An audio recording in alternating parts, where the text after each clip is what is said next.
Welcome to the Get Your Ass Up podcast. I'm Tony, the closer. I'm here to inspire and motivate you to never give up on your dreams. As a former NFL athlete who overcame personal setbacks like going to jail and bankruptcy, I turned my life around to become one of the top salesmen in the world. In this podcast, we'll feature celebrity guests, successful entrepreneurs, and my incredible network to give you real-world advice on how to achieve success in all aspects of life. Whether you're looking to build a successful business, achieve financial freedom, or simply need some motivation to keep pushing forward, we've got you covered. Man, we've had amazing celebrity guests on here like Dame Dash, T.I., my boy Joe Hayden and Edgerrin James, Andre Berto, and more, sharing their stories and insights on how to reach their full potential. Listen, so are you ready to get your ass up and achieve your dreams? Hit that subscribe button right now so you never miss an episode of the Get Your Ass Up podcast with me, your boy Tony, the closer. Let's dive in. Let's change your life together. Let's go. Nicki was live. I guess she said, hi, Nicki, while I was live. And Nicki was like, oh, Tasha, go live with me real quick. So we went live. Somebody that's a rapper that's in your position is talking about saving money. While everybody was out here blowing money during the pandemic, she was working. Like, yeah, that lady is about her fucking bread, and she don't share it, and I don't share mine either. So, no. What do you think about Charleston White? I think he's a plant. What does Charleston White do? Who is he? What does he stand for? He's a plant. So anybody can be planted on social media and they sit with the right person, they go viral. Everybody's contacting them. Then they start charging. And now, you know, they're going from platform to platform just to spew opinions. He's a plant. Well, you know, we came to your show last time. He said, boy, Tasha K had just put on some shoes. Boy, they had like some, they still had the price tag on the bottom of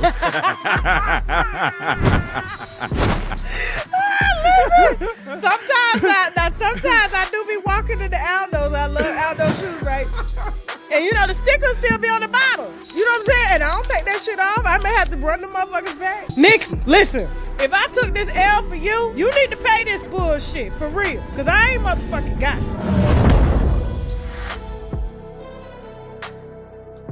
Look at you running the soundboard and everything. I see you. I been here having to learn a little something.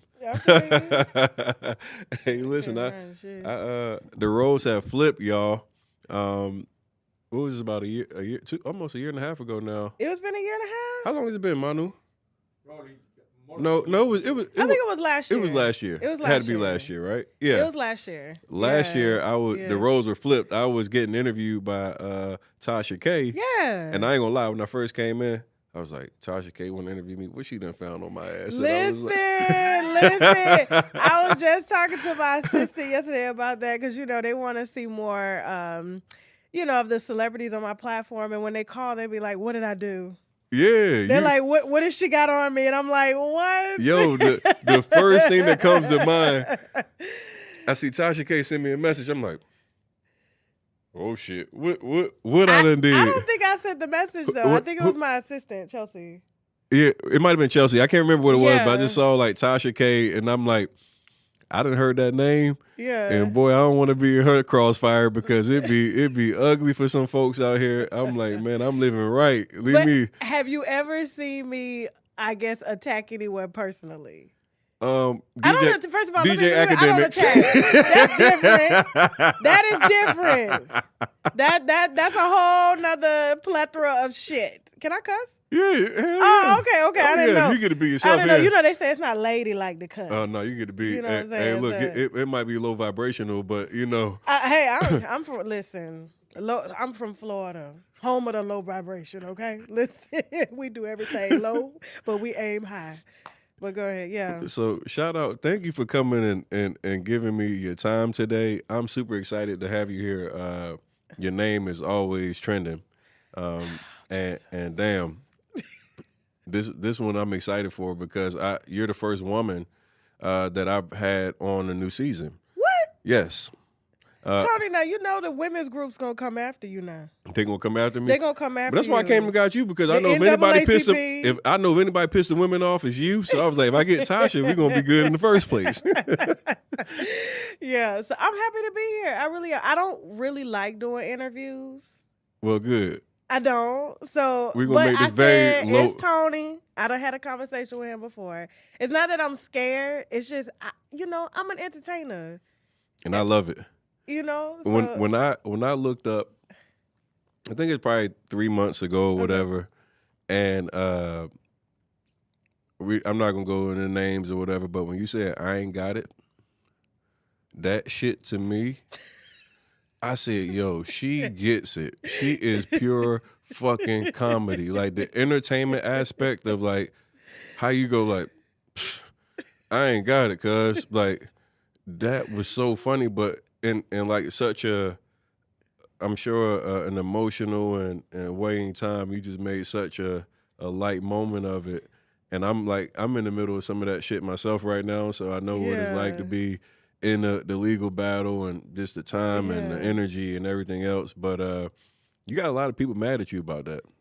Why are they mad at me? I don't owe them money. Yo, I was just looking at your name on Twitter, and them girls is pissed at Tasha K.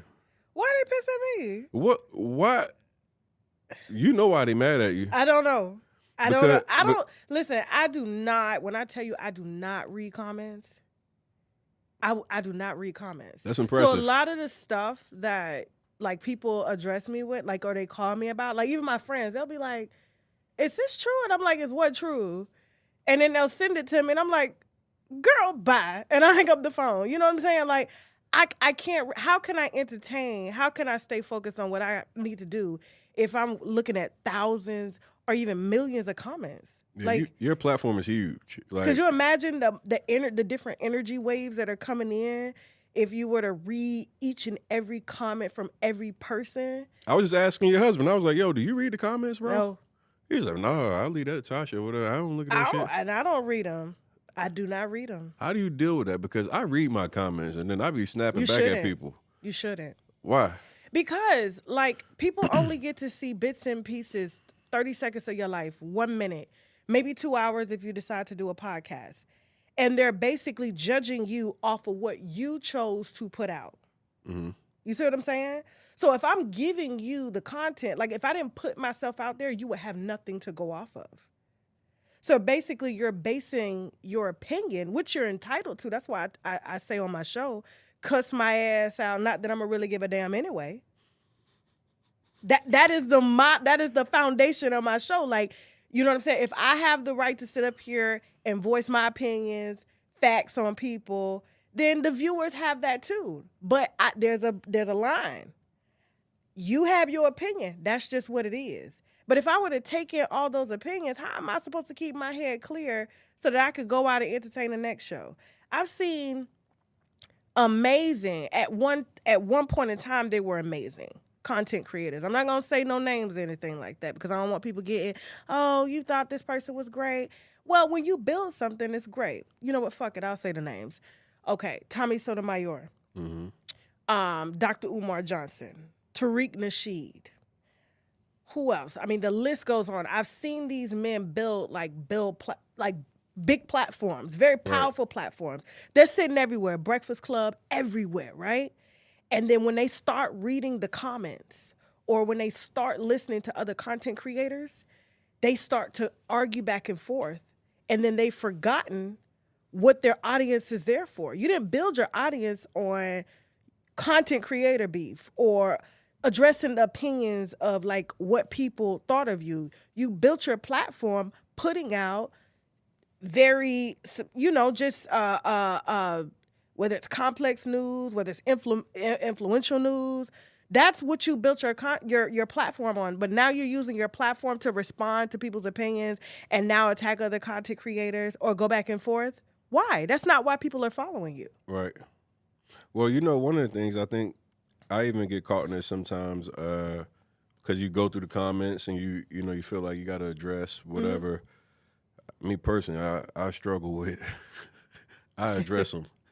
So you get people that feel like they know shit about you or whatever, and then they try to use it against you or say things that cause chaos amongst what you're trying to build. And like what I realize is like one negative comment can deter hundreds of people from you because you start seeing people liking and then commenting underneath the comment, and then it spreads like into this thing. So I found myself at times being growing a brand, and I'm talking about real estate and trying to like recover from my past mistakes and everything else, and then you get caught where somebody goes, oh, you did this or you did that, to try to like pull you back away from what your true focus should be. Well, that's their job, though. That's their job. Hearing you say that, kind of like, I'm like, oh, okay. Even like, because you have to, sometimes you got to look at it from a different lens. So I see you with such a big platform now. I know one question I saw a lot. People say, why do you do this? Why do you, is this entertainment for you?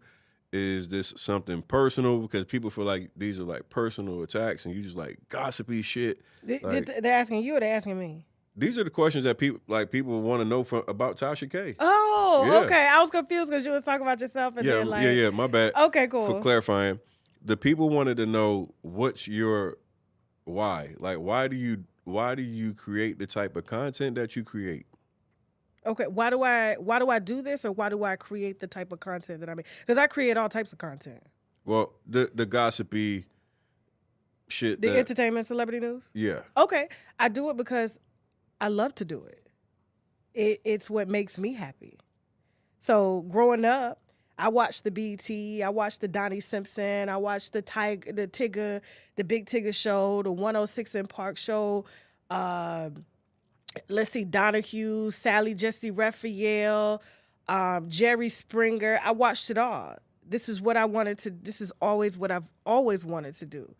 And so you see Jerry Springer, he putting out bullshit on civilians' lives, but at the same time, there's an entertaining factor of it. It takes your mind off of your bullshit. But I do it for me. Mm-hmm. I do it because I love to do it. I get a personal satisfaction from it. Mm-hmm. It's like, if I can't do this, I don't want to do anything else. It's hard to explain that, like, because you have a purpose, right? Mm-hmm. Or something that, not even necessarily like a purpose, because a lot of people, your purpose is to, everybody's purpose is to serve. We all serve in many ways, whether we serve, working at a fast food joint, which I did for many years of my life, right? Or we serve through providing services, whether it be entertainment services or real estate services, anything we can to help suit somebody and whatever their need is or their want is in their particular lifestyle. I don't go for that. I go for what suits me, and I'm just happy to share who I am with the world, and it took off. It was never, yes, it was an intention for me to be doing what I'm doing, but as far as on the level in which it's like still building, because we still ain't reach where I still ain't reached the goals that I want to reach, that I put out for myself, right? But I do it because it makes me happy. It makes me happy to laugh at, bullshit that's going on. I learned so much about myself and people. But when you talk about like specific things, like people's relationship drama or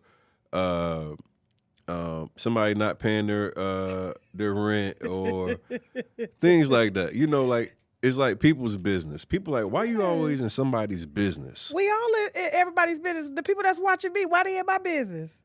They ain't your business. Why they in my business? They ain't your business. Exactly. So everybody is in somebody's business. We in the politician's business.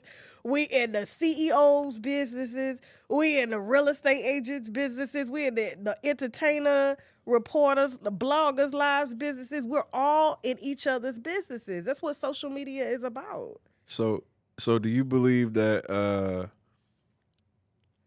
this type of news is necessary? Like, absolutely, yes. When you watch my news, what do? I say, Lord, Tasha. You laugh, don't you? I say, Lord, Tasha. I be like, my God. Does it take you away from your own bullshit, or does it make you relate to your own shit? Like, damn, I can kind of see, like... I just be like, boy, I'm glad I'm moving right, because this lady will get me too. Oh, I can find something. Oh, no, I'm moving right. I'm moving right. I'm living right. There's always, we all got some shit. I can find something. So where do you get your sources? How do you know your shit legit? Man, I plead the fifth. How you know your shit be legit? Man, listen, I plead the fifth. Let's just say, look, there's only one that made it through, but that's still questionable, right? Okay.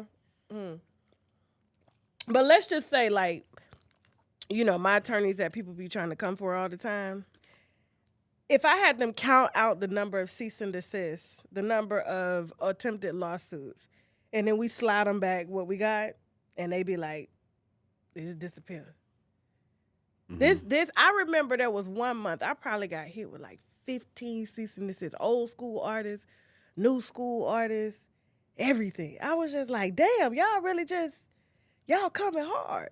So I was like, I just told my lawyer, y'all deal with that shit. And we have this software that we use use to upload like all the sources and receipt. Damn, how many phones you got? See, that's how I know you got some shit going on. He done pulled out 2 phones and got a third. How many phones you got, Tony? 2 phones. So there's some shit in the phones that I think social media would love to know. Hey, look, one thing about me, I got 1 phone for my professional life, and I got 1 for my personal life. Why? I got 1 phone.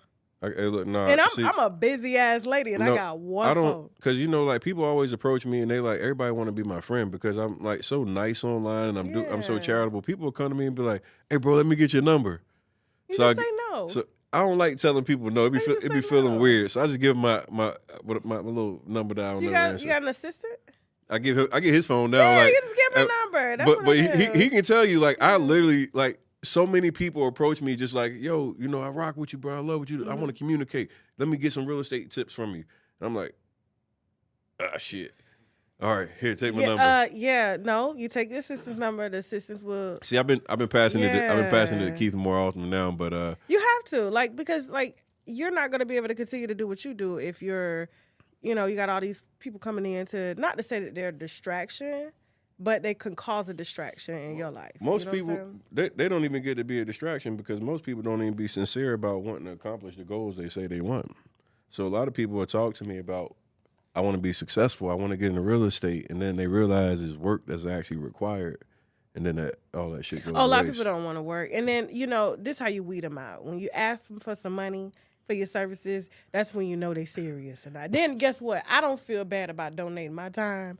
Because it's not, it is still a donation because the stuff that I'm giving you, you're going to make a shitload of money, right? Mm-hmm. If I was a real estate, right? You know what I'm saying, investor. So, just weed that out by, okay, I charge this and I'll give my assistant your number, let him know if you're ready to pay and call me. Yeah, I get it. You got to see the amount of people since the pandemic and the way my brand exploded, it just really put me in a position where we walk out and there's nowhere we go where people aren't saying, hey, man, you helped us change our life or show them love. That's amazing, see? Why do you do what you do?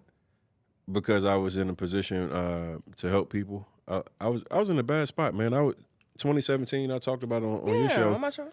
But I was locked up, and I realized something as I was sitting in my own lowest moment.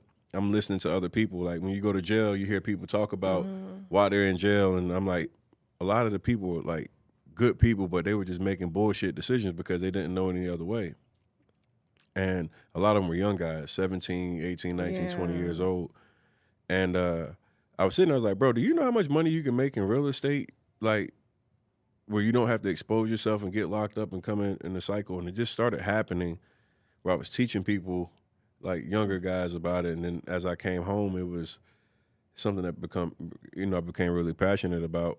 And now it's like, it's super dope to see so many people that become successful from it. So that's been my big thing. It's like, now I went from like a person that I felt like I had a lot of flaws and I could be judged based off those, but I used my knowledge to really kind of like push me out of that shit spot I was in. See, and it you wake up every day and you do this for you, right? Right. I wake up every day. I used to, because I had a very rough childhood coming up, right? The only thing that got me through the rough times was laughter, right? So when people come to my show, they laugh. Yeah, you be cutting up. And they learn. You be cutting up. You put them glasses and shit on. That's why the winos is so hardcore. What is it that made you come up with the wino term? Like they came up with that. I'm saying you tapping your wine glasses. They did all that. The winos did that. That's not me. I started my YouTube channel as Tasha K. And I had a glass of wine. Is winos like a whole bunch of messy black women? No. No. What are winos? We got winos internationally. We have white women winos. Messy women in general. No. No, because there's a lot of men that put their wives on to us. Yeah? Yeah. You know how many men come to me? I have more men that approach me than women that say, I watch you. I'm a wino. That's crazy. I fuck with you hard, and I put my wife onto you.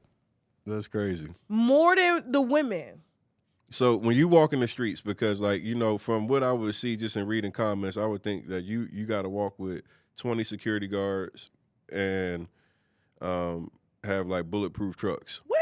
Man, your comments is crazy. Man, listen, I'm alone. Okay, I ain't got no gun. Do you get love I'm just wondering, do you get love when people approach you, or is it I have never, ever, ever in my life or on my kids never been approached sideways. Even if they don't fuck with me, right? They say, you know what? There's some stuff you said online that I ain't really fuck with, but I respect everything you do.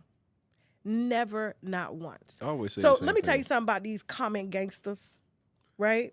There was true story.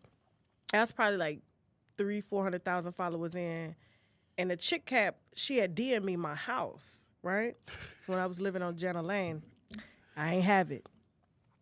And so, in Marietta, Georgia, right? It's a little single family home, 3 bedrooms. You know, I was in the hood, Church's Chicken right around the corner. You know what I'm saying?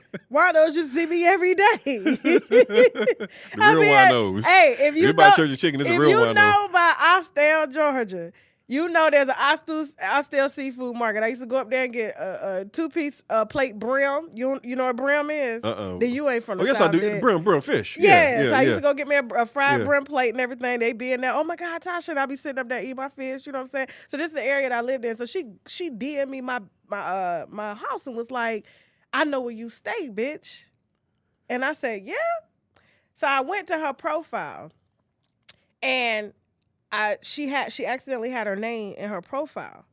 And so what I did was I took a picture of her name. I put it in my software. I got a little software that I use to search people, right? Mm-hmm. And I told her job, her name, her house. I said, how about I just take this DM to your job and let them know what you're doing? What do you know about skip tracing? Oh, you really be on some shit, huh? Let me tell you. I said, when I tell you that bitch blocked me, she erased her whole profile. Because I was just like, you know damn well when you work for the man, you ain't got no motherfucking business on social media trying to threaten nobody.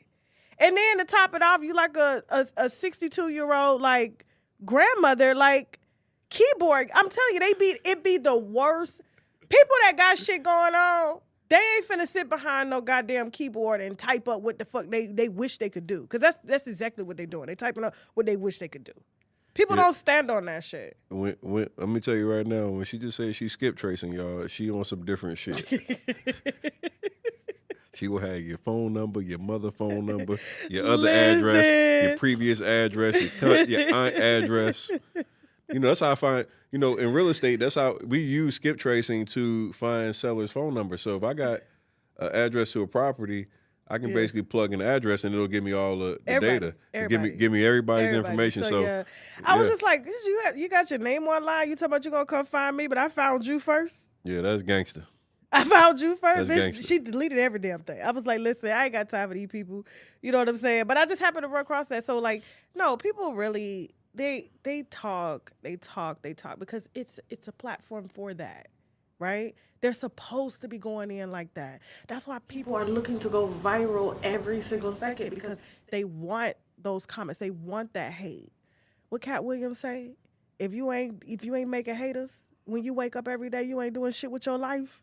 Well, you got a whole bunch of them motherfuckers, yes, boy. That's their job. You know you trend for hate? I know. And I just be sitting back, chilling. I'm like, I go open up my phone on Twitter. I say, I be chilling. Shit. I don't even get that shit. I say, oh shit. I don't even get that shit. Like, I be sitting back chilling. Like, and every time I talk to you, you have you always in a great mood. Like, you just seem so unbothered by. You have to be. Listen, I spent a great deal of my childhood very sad, but the only thing that got me through was comedy, was entertainment, was laughing at other people's shit, because it was like, damn, my life ain't so bad. You know what I'm saying? Mm-hmm. And in my household, everything was funny. Like my uncles, my aunts, my mom, my dad, everybody bust jokes.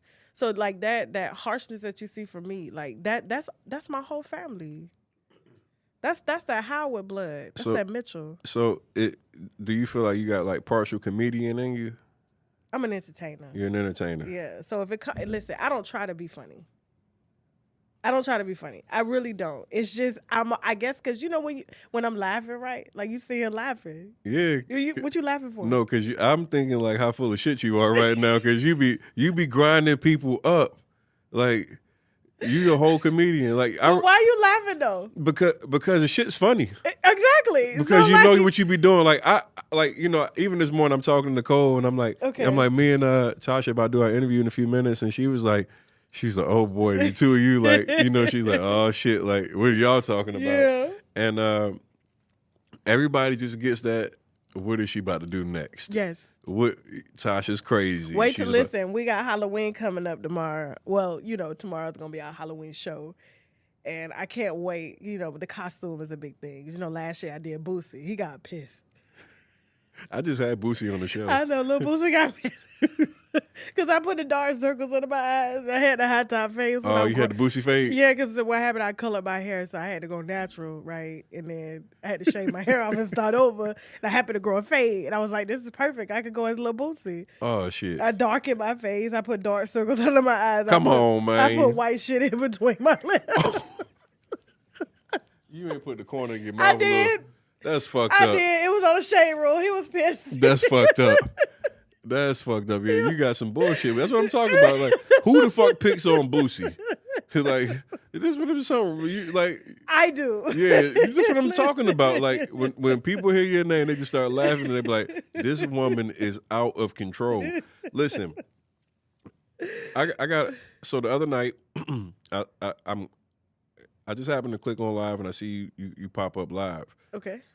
You pop up on live. I see Nicki Minaj. Yeah. I'm like, oh, here we go with this shit. Like, oh, that's the Boosie shit. Oh, you dirty for that. Yo. He got pissed. So I'm sorry, Boosie, but I had to. Oh, you crazy. Especially with the white shit in my like, you know what I'm saying? Why you look like Pookie, though? I know. I look like a broke Boosie. Hey, that's crazy. I like playing male characters. Oh, man. Leave me out of that shit, all right? I may have to do you. Leave me out of that. I may have to buy like the fake muscles and shit. Leave me out. Hey, with leave me out. The small legs and put a big ass chain. Hold on, I got big legs. You ain't gonna small leg me. Fuck that. I got man legs. She trying to put me with them niggas that be having a big upper body with the little legs. No, I got regular nigga legs. Like. I'm trying. Let me stop. Okay, yes. Hey, go ahead. What was your question? I'm sorry. But I pay attention to shit. Okay. Right? So you had this big legal battle with somebody. Okay. I'm watching you go live, and I tune in fast as a motherfucker. Just got seen you go live, and like you don't go live unless it's like I try to make sure that my people know that when we going live, we going live. Yeah, like you know when you don't overdo that shit. When I then see a notification like, pop up, I said, "Let me see what Tasha doing." Yeah. Try to keep it like that. Oh shit, Nicki Minaj. Like, and then my wheels just start churning. I'm like, what you turning? I'm like, she had something to do with all your trouble that you got into, didn't she? What? Tell us the truth. That's where you were getting all your shit from? Because they had this big ass beef. What? Okay, listen, first of all. Come on, like, you gotta keep it a buck with me. It's absolutely not true. No. It's absolutely not true. Okay. Because when I got on there now, that's the first thing that popped in my head. No, me and Nicki have been associated for like years. Okay, so like, no, that's absolutely not true. So I seen people say, I don't need. Let me put this out here. I don't need nobody to back me to go up against nobody. You see what I'm saying? Like, I don't come from that type of. First of all, I don't come from that type of background. You know how bitches need other bitches to click up with just to go after one bitch? Right. Bitch, it's just me. You understand what I'm saying? It's just me. When I went to court, it was just me. Mm-hmm. It wasn't nobody else. It was just me. I mean, you know, my husband though, but you know. Right. But I don't need but he don't get involved in that female shit. You know, that's not his thing. Right. Right. But for me, like I've never needed other women to back me. I'm 40 fucking years old. If I got to say something, I'ma fucking say it to you. You disclosed your age just now. I'm 40. I wanted to ask you, but I didn't know how to ask you. I'm 40. Because everybody's like, how old is Tasha K? I'm 40. They putting all kind of numbers on. Somebody put 50 something out there for you. Goddamn, well, shit. I said, Tasha ain't no goddamn 50. I said 50. Listen, I said, I'm 40. I turned 40 March 10th of this year. oh, so you just turned 40? You happy? So we've been at this for 10 years. Longer though, but 10 years though. So yeah. But don't put that lady in that. Listen, now don't get me wrong. You know, Nicki is with all the shits, right? She laughs. She wants to get a chuckle and a kiki. But that lady is about her business. She's in the studio every fucking day. Okay, while everybody else out here is doing back and forth beefs, she can do a beef and still be recording a song. You see that catalog is still increasing. You see what I'm saying? So like, she doesn't. Where people thinking like, oh, this is what she thinks about all day. She doesn't. I mean, it's not her. Like, she happened to be live. My assistant, Nicki, was live the other night. My assistant was on my Instagram. That's who runs my Instagram. For those of y'all that are talking shit in the comments, like, you know what I'm saying? That's the one that sees everything comes in. So when, I guess she said, hi, Nicki, while I was live. And Nicki was like, oh, Tasha, go live with me real quick. So we went live. And so she was like, hey, Queen. I was like, hey. And then I was like, I'm live. She was like, oh, you live? I'm like, yeah. You know what I'm saying? And then that was it. Like, it was nothing. And she asked what I was talking about. And this is what we were talking about during that show. And it seemed like it was the perfect storm. It just seemed like timing, and people were talking about coincidences. They were like, now, you jump on live with Nicki. Yeah. It's in the midst of talking about Megan Thee Stallion and some drama with not tearing up somebody's house or some shit. Yeah. And they're like, see, Nicki's the conspirator of all this, and she didn't say anything, but she had the look of like, you know. But if she wants to, that's her business. Everybody else watching the bullshit, why she can't? You know what I'm saying? Everybody else is laughing and kikiing and want to know what the news is. You know what I'm saying? Like, so why she can't? Just because she's a superstar? Yeah, it's these are regular everyday people. But it just seemed like for what you had going on with that your other case. Do you realize that was a civil matter? Yeah, that wasn't no legal. There wasn't no like. Yeah, but when you have the ruling go, you know, where you got such a substantial amount that people are now talking about and all that other shit, and they like, she did this, she took on this L for Nicki. Like, this is literally what people are like saying in the comments. They say you took on. Why Nicki ain't paid it then? Nicki, listen. If I took this L for you, you need to pay this bullshit for real, cause I ain't motherfucking got it. Then why she ain't paid her if I took an L? Come on now. They gonna take YouTube money. Man, what they say next. YouTube money. Yeah, I ain't got it. Listen. Listen. TMZ called me. I'll never forget. I don't know where this fucking rumor started. TMZ hit me probably like 3 years ago. Right? And they was like, hey, we heard that Nicki paying your legal fees. One thing, let me tell you something. One thing Nicki don't do is pay no motherfucking legal bills. When I tell you she is tight as fuck with her money, like when I heard her finally speak about financial literacy the other day, I said, finally, thank you. Somebody that's a rapper that's in your position is talking about saving money. While everybody was out here blowing money during the pandemic, she was working. You know what I'm saying? She wasn't out here spending big because that show money had dried up. You know what I'm saying? Record sales is going low. You ain't putting out no songs. You know what I'm saying? Shit like that. Everybody applying for PPP loans. Like, yeah, that lady is about her fucking bread, and she don't share it, and I don't share mine either. So, no. What bread you got? You say you ain't got it. I ain't got no bread. I'm talking about white bread. Wheat bread, Ezekiel bread, corn muffins. What you think about Charleston White? I think he's a plant. Go a little deeper with that one. You really want me to go? Yeah. On your podcast? Yeah. You sure? Yeah. Okay. So you have these. What does Charleston White do? He said he's a community activist. That's what he said. He said he's a community activist. Did you do the research on him? I haven't. Nah. Okay. Nobody has no background on him, right? Seen a little bit of, with some old videos, but like, no heavy research. Okay, so I could say, hey, I used to work for a defense contractor for a year, and I helped to sell security cameras and military weapons to Europe, right? Nobody does the research. I could just say anything, right? Sure, yeah. Right? So he's a plant. So a lot of times now on social media, which can be very, very dangerous, right? People come out of nowhere. And then they get access to podcasts like yours or other podcasts. And then they say this outrageous shit. And the next thing you know, they're being paid to come on platforms to say outrageous shit, to trend. There's no background. There's no substance. What are you going to gain from this? Who is he? What does he stand for? He's a plant. So anybody can be planted on social media and they sit with the right person, they go viral. Everybody's contacting them. Then they start charging. And now, they're going from platform to platform just to spew opinions. He's a plant. Do you think, like, some of the things I hear Charleston speak about, I think it needs to be spoken on, for starters. Like, I hear him talking down against gang violence, gangs in general. But yet he got online to say he was going to bust a cap in T.I.'s young son. Yeah.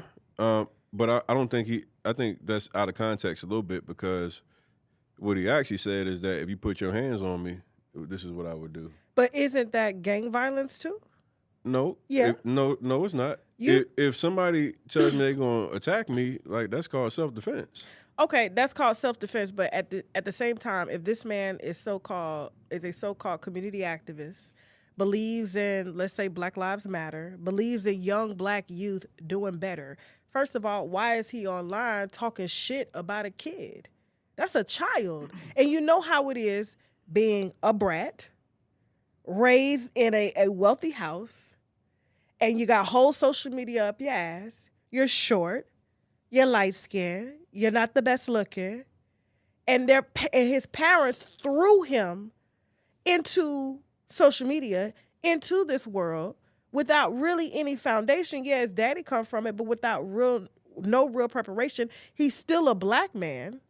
Let's get that processed. And you have a grown man like Charleston White talking shit about a child. He's still a child. King is still a child. King ain't no damn child. King is a child. Man, no. You have kids? Yeah. How's your 16. Oldest? 16. So when your child is 20, first of all, a child, this is why I love, like, the African culture so much. You know what I'm saying? That's why I went and got me an African husband. My kids are going to school. I was surprised that your ass came back. They said you had ran to Africa and wasn't coming back. Nah. I have dual citizenship.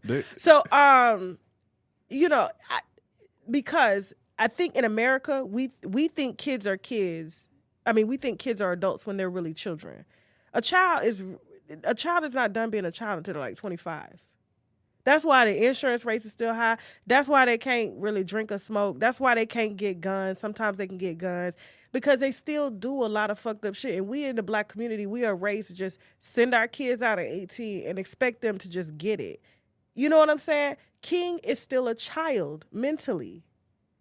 And for Charleston White being a grown man, sitting up online, first of all, King didn't say anything about this grown man. It was Charleston that said it when he was paid to be on a podcast to say it. And then now you want beef with the kid that's got everything to prove because his parents threw him in the spotlight.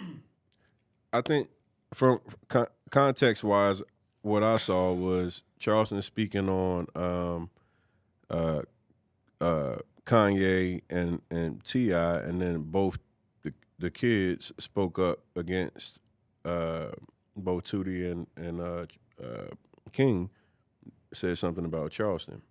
So actually, King saw a video of Charleston saying, "I'm gonna call the police." There they go. He's pointing some people out, and then King made a video saying, "Oh, look at this bitch ass nigga. He calling for the police and da da da. Them blue lights saved you." Me personally, as a father, when I watched that video, first thing, I'm checking my son, flat out. Like, I rock with T.I. Obviously I had him on the podcast, had Boosie on the podcast. I sat down with Boosie and told him the same shit. Like, I believe, at my child, I'm talking me as a father, I'm immediately checking my child about going and making, any type of, statements to another grown man, because it puts me now in a position where I got to be forced to respond and have to take on whatever now has come with that comment or that video that he made. And you said keyword, I'm checking my child. Mm-hmm. I'm checking my child. Charleston White is a grown-ass man. And you said, if my son says something like this, I'm checking my child. 100%. So when T.I. made the video to say, you come at me, you don't come at that's a child. We're still forgetting that you are a grown man. Charleston White's a grown man. T.I.'s a grown man. That should have been the only conversation that they had. Charleston should have ignored the child. That's a child. But you getting online saying, oh, you do something to me. You say you're going to do something to me. I'm going to bust her. I'm going to do this. That right there, you capping. You capping for social media. That's not civil rights. That's not leadership. That's industry plant shit. For you to stir up shit between the communities. It's how we respond. I don't give a fuck how a child is responding. That's a goddamn child. I'm going to address the adult. These kids now operate a little differently. Like, we not operating with the kids that we grew up with in the 80s and the 90s. These little niggas will bust your head wide open. And that's the father's fault. Like, these kids now, like... That's your fault. I ain't even gonna put dumb niggas is strapped like... That's your fault. Like, different. And they have to be. Not like this. Like, they have to be. Some of these little young niggas is crazy. Like, these little niggas is not operating with the respect of adult versus child. They're not operating with any of that. Why would you, as a kid that grew up with your father in jail, mother doing the best she can, why would I respect another black man? And it wasn't a black man that showed me how to be better. When they look around, they don't see respect. That's why they carrying guns.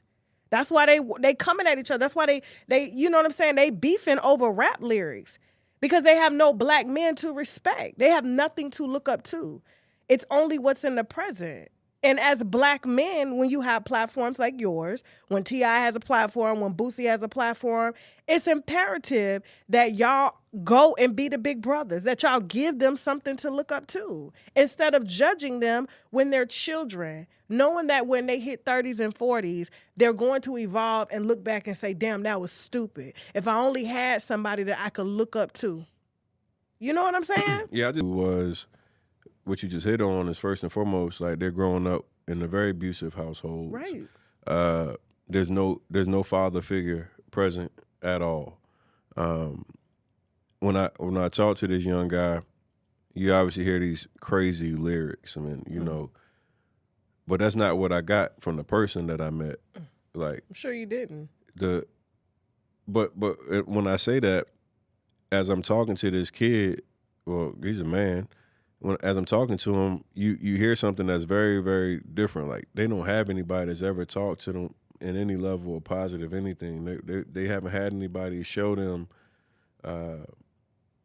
how to do the shit the right way to show that they care. And I'm sitting there talking to this guy about real estate, and he literally looks me in my eyes and he goes, "Do you believe I can do this?" Like he wants to do something different. Like, they want to get away from all the bullshit that they've been a part of. He's like, man, he's dealt with so much pain. He got shot 8 times. He basically all his friends been either killed or in jail. Like, this kid has had nothing but. Look, no disrespect to anybody that is, having to live a lifestyle that they don't want to live. But when he looked at you and said, "Do you believe I can do this?"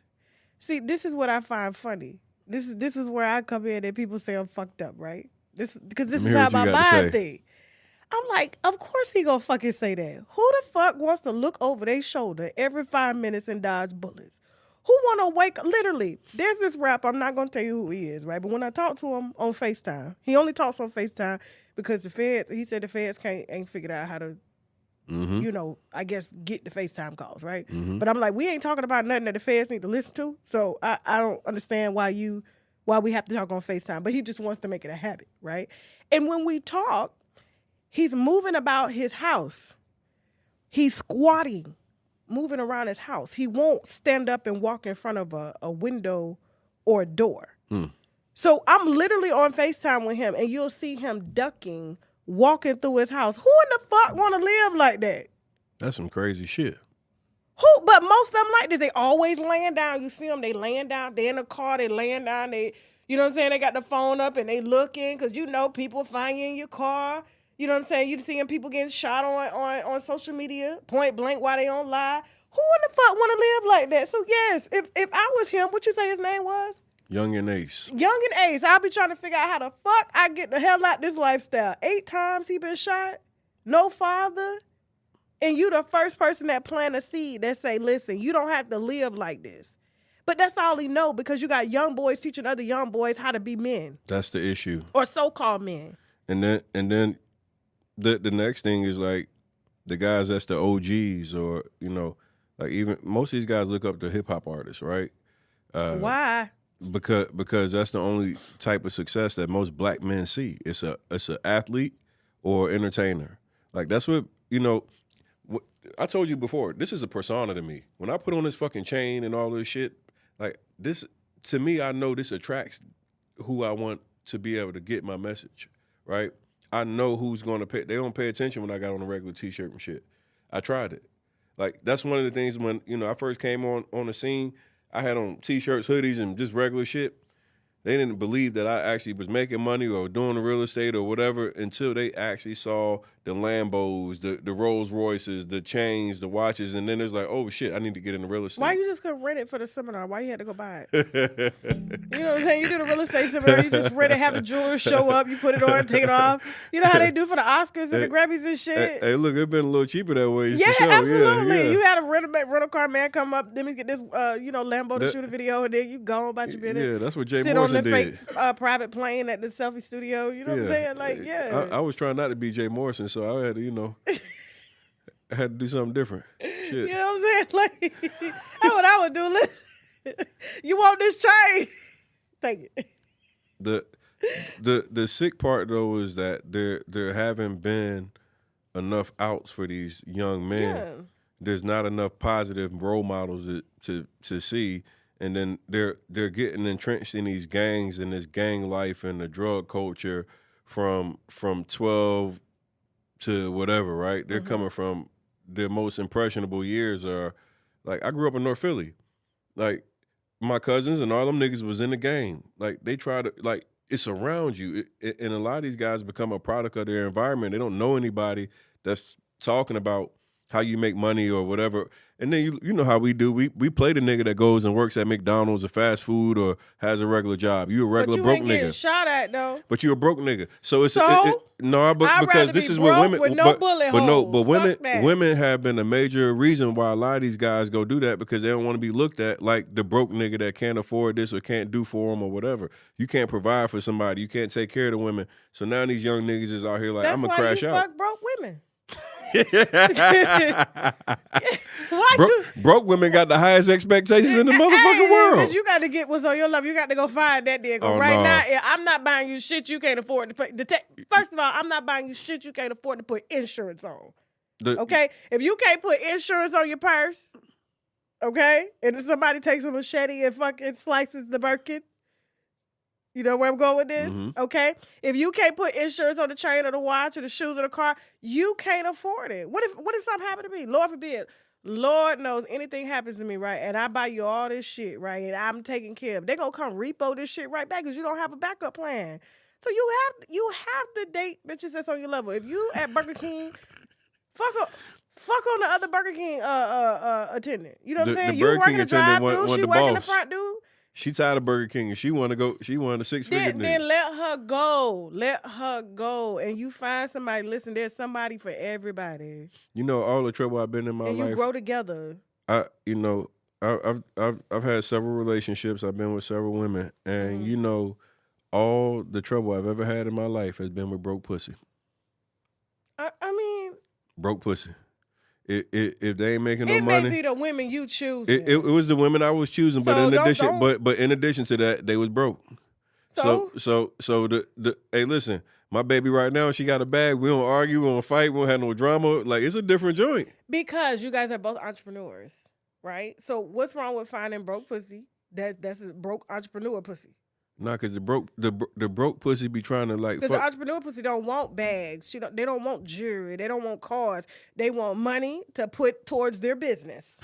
That too. You understand? So like, listen, if your Burger King check and yield her, you know what I'm saying, the articles of incorporation to help her file the business, she gonna be good. I just think as men, y'all want a different caliber of pussy. We want what we see on TV. Exactly. But and you know, when you see it on TV, it don't look like that. Well, you know, like what's been pressed in front of us by magazine covers and videos and everything else is these, you know, succulent looking women. Okay. With these bodies that have been now sculpted right here down in Miami. Yeah. And that's what everybody want. But you know, it just come with a lot of consequences a lot of times. You Tony. Oh no, I'm cool. Yeah. Like for me, that ain't what I'm looking for. I need first off, I make a lot of women mad because I won't even date women unless your money right. Like because you don't want to take on. I ain't taking no carry no issues. No, I'm good. First off, if your money ain't right, you don't have to worry. I'm like the women now. You ain't got to worry about me. you gotta have a bag. I'm very old school. I believe in connecting with people because you both have a lot in common, and then from that you grow something. My husband and I have been together 17 years. When we met, he had a little bit more money than me, but he wasn't rich. You know what I'm saying? And then I grew up with the mentality, nigga got a car payment, he ain't got no money. His money going to the car payment. You see what I'm saying? Mm-hmm. Like your car should be paid off. You may have a little rent going on, you know what I'm saying? But your money should stay in your pocket. That's what I've always looked for. So for me, the chains and stuff, I'm gonna be honest with you, that's a turn off to me. Because I feel like, not that you insecure, but like I was in YOLO the other night, down in Fort Lauderdale, and this dude, he's sitting by himself, and he's got like this briefcase, and he's got this scarf on his head, and he got jewelry just lined up. And I'm like, I'm about to tell the waitress I don't want to sit beside his table because they put me right beside his table. I felt like they was putting all the black people together.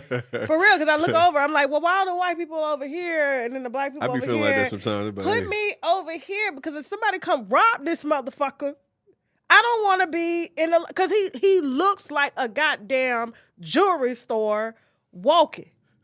That's what a short, fat, ugly jewelry store. And you got shades on and it's dark in the restaurant. What can you see? Can you see a motherfucker coming from the left with a gun? Motherfucker coming from the right because you got shades on and it's dark in here and you got all this motherfucking jewelry on? Who are you waiting for, sir? Who are you waiting for? Ain't no bitch coming to the table. How you know that man ain't had nothing lined up? He sat there 2 hours. Ain't no bitch show up at that table. He might have had something lined up. And listen, to be a bitch to fuck on that, you have got to be desperate. Because when the jury comes off, he's still short, fat, and ugly. Well, it's a lot of them girls, they don't care about nothing but the, they don't care about nothing but the money. And that's what you want. I understand that because guess what? Like that's their mentality. But there's a certain type. You know what I'm saying? There's a community for everything. I just choose to reside in a community where we spiritually get to know each other. Mm-hmm. If your mind ain't right, if you don't speak more than 3 languages, I don't want to talk to you.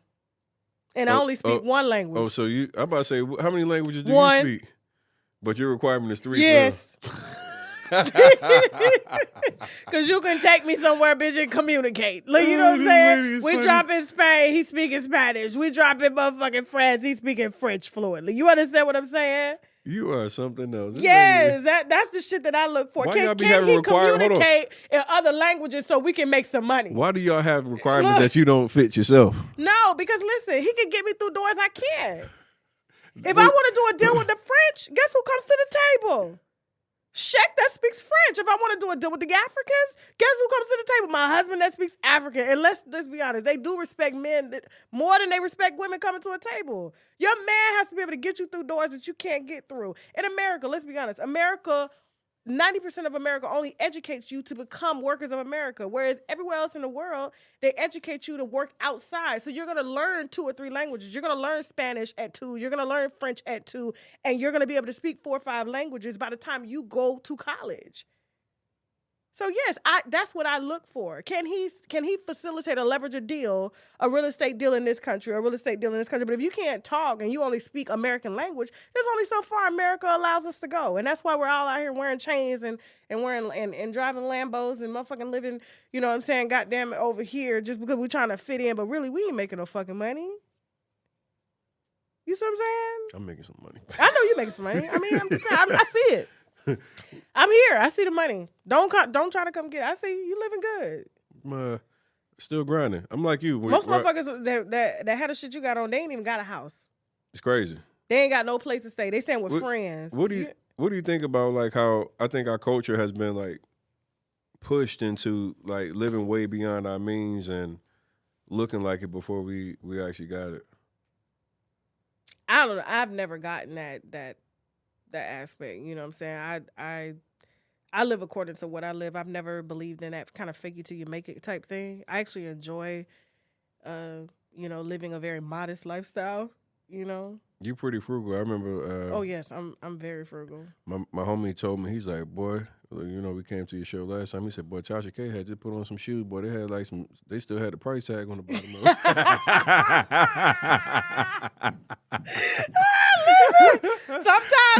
Sometimes I do be walking in the Aldos. I love Aldo shoes, right?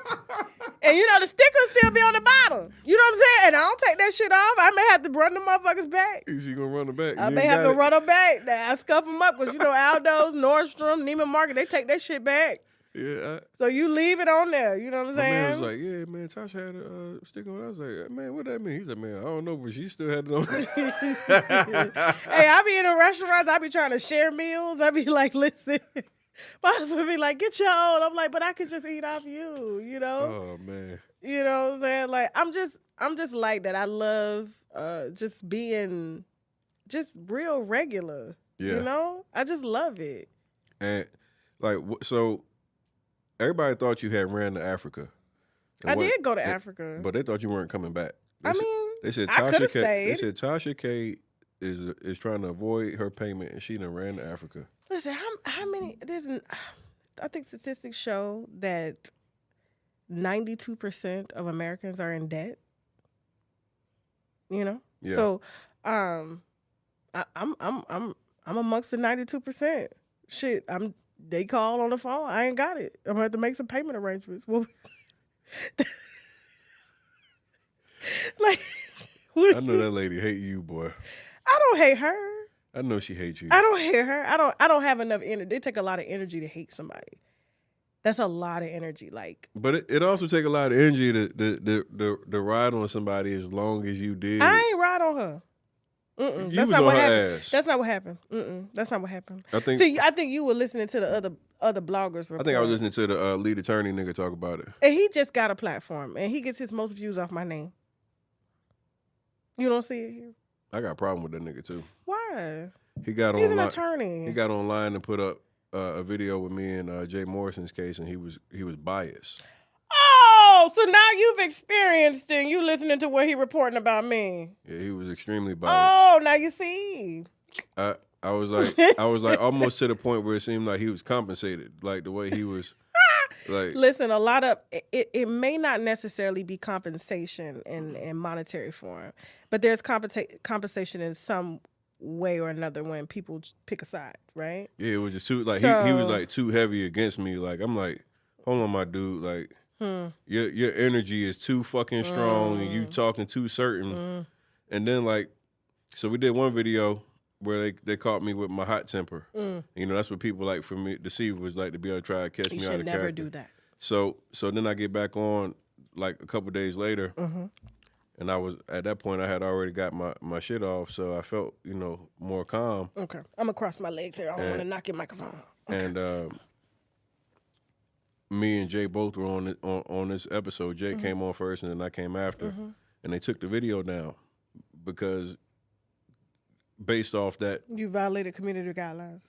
No, the lead attorney deleted the video off his page. Oh, so he did a whole live stream with Jay first. I came on afterwards, but the way that the facts had came out on that second call, they weren't too good for the other side. Yeah, he took the video down.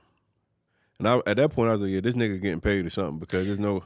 Well, see, the difference between you and me is I don't address whether it's real or fake. I just let motherfuckers talk. How do you deal with that shit, like, for real? Because that's a piece for me that it eats at me when I look at people playing with my name or saying shit that's not true. Because I'm not saying this to you, right? I'm not saying, because a lot of times when I do speak, I have to make sure people understand where I'm going with this.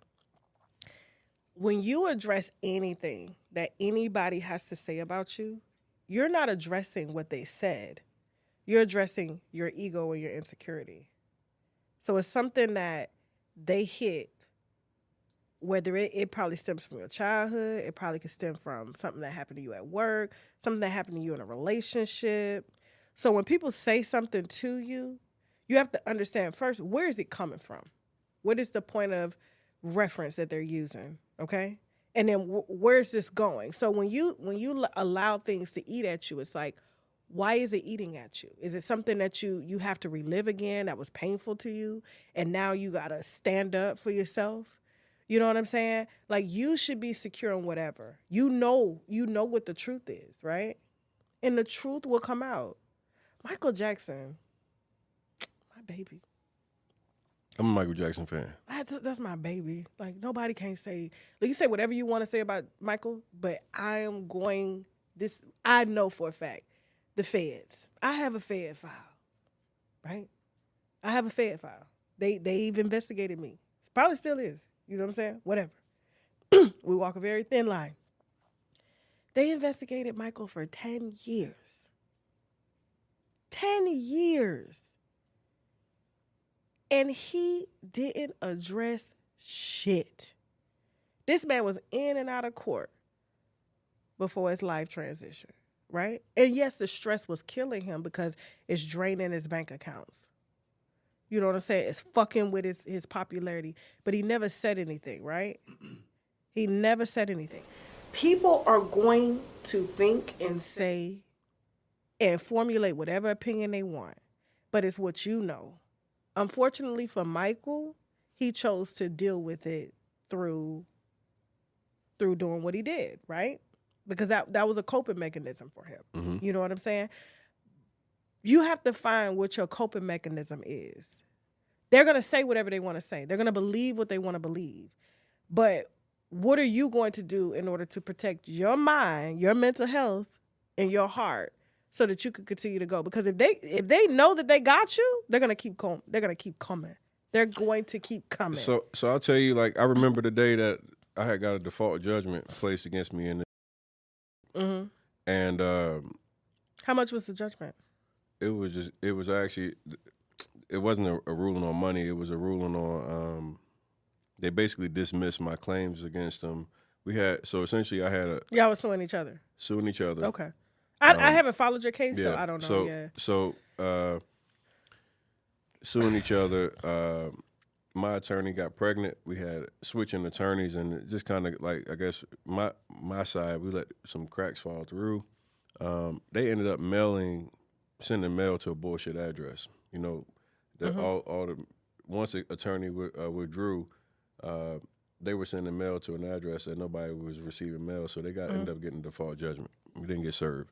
But I remember the day that I get online and he's online celebrating like he just won and like he had beat me, and, you know, he was won off merit, and I'm watching a community of people who don't know shit about the actual legal case itself or what was next or whatever, just coming and just, like, attacking, saying all kind of wild shit. And you know, I think just the to view people saying shit against me that I know I had just got, first off, I had my money stolen from me, and now I'm getting trolled after you stole my money. Mm-hmm. Like, it just put me in a position to want to, like, you know, go crazy. But why? Because if you get violated, then you watch a motherfucker get online and get, like, a loophole, and then he come online and celebrate violating you and misleading people with your name. Like, I take a lot of pride in my name. Like, I've been trying to be very, you know, upfront about how I operate with the people in the community, how I help people, and to have a nigga that is the exact opposite. Playing with my name, just feel like the ultimate disrespect. In addition to stealing from me, so like. So was it the comments that bothered you, or was it what he said? It was the whole situation. It was the fact that he was obviously going out on his like little victory lap, and in addition to that, I'm now having like his people that's hearing and reading the news now coming in and doing exactly what you had in your comments. I mean, I saw your shit. You know, everybody got an opinion. Go pay up. Shut the fuck up. You know better. You stealing people business. Like, motherfuckers that don't know shit about nothing, but now they got so much energy towards your loss, right? What they deem as a loss in your position. And that was like one of the things I was like, I identify, you know, as I watch you, I'm like, I identify with you a lot just because I know we kind of dealing with some shit similar, like going through a legal proceeding. Like yours is a little bit different, you know, context-wise. Mine was strictly marketing. Yeah, you said yours is marketing? Marketing. Brand building for sure, because everybody know who you are for goddamn sure now. Exactly. So like, you gotta understand, like, people pay millions of dollars to get this type of coverage. I don't pay.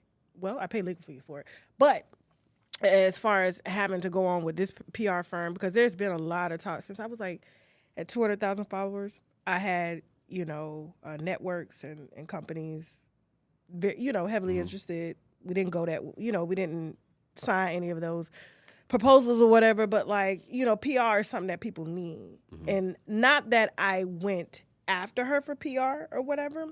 I do my stories the same way that I do my stories for everybody across the board. As you can see, I'm very, very fair. So just because you're this person doesn't mean, you know what I'm saying, your shit ain't off, you know, off the hook, you know?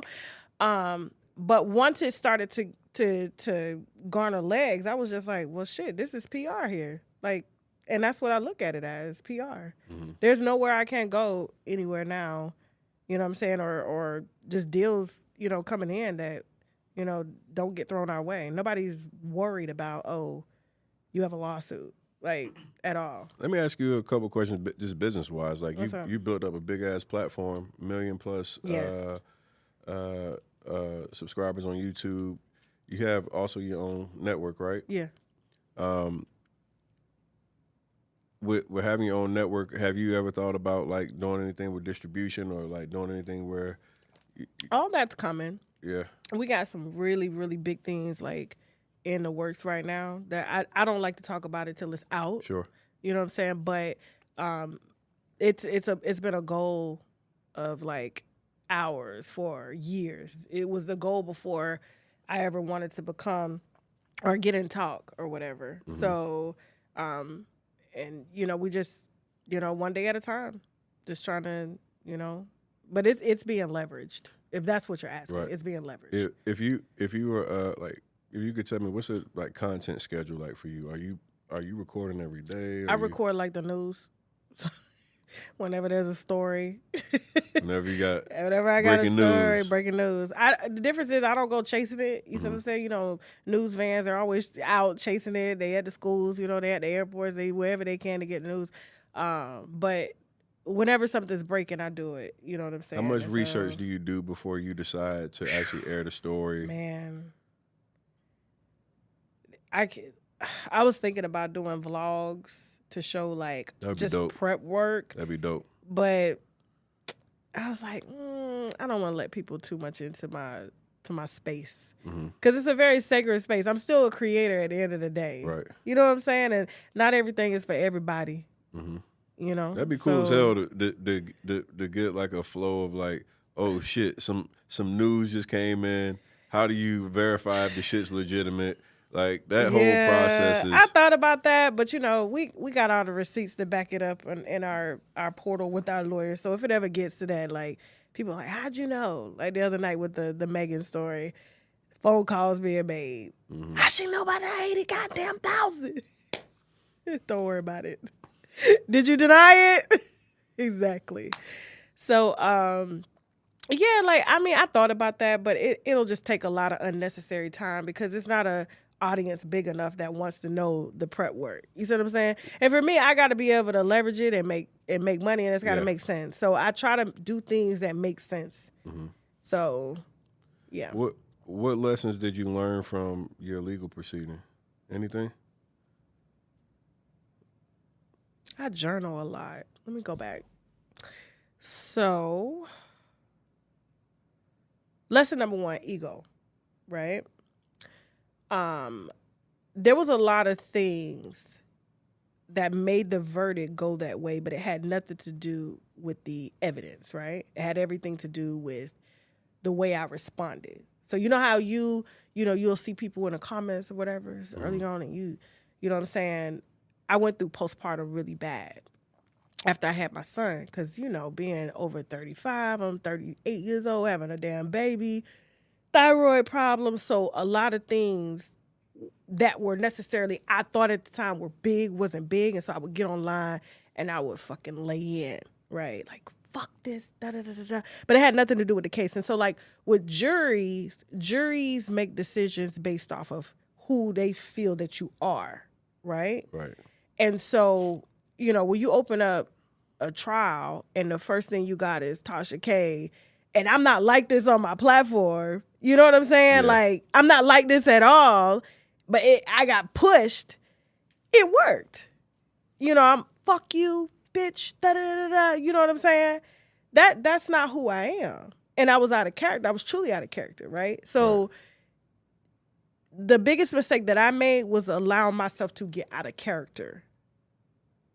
You see what I'm saying? Yeah. Like during this, some of this process. Mm-hmm. But that was probably my biggest lesson, is that ego. Because everybody has an ego. Right. And when that ego starts to talk to you, like, fuck this, you gonna let these motherfuckers just play you like that? You know what I'm saying? And you got the other side, chill down, stand down, it ain't worth it, ignore it. And then that rage builds up in you. And I suffered during my postpartum from something called hyperthyroidism, right? So hyperthyroidism makes your system go into overdrive. Not that this is an excuse, right? Sure. It's not. It's just things that I deem, as I laugh about now, were way more important during this time, because I was unmedicated, because I was breastfeeding and they couldn't give me thyroid medication while I was breastfeeding, because I breastfed my son for 3 years. And so I'm angry about stuff that necessarily wouldn't even make me angry.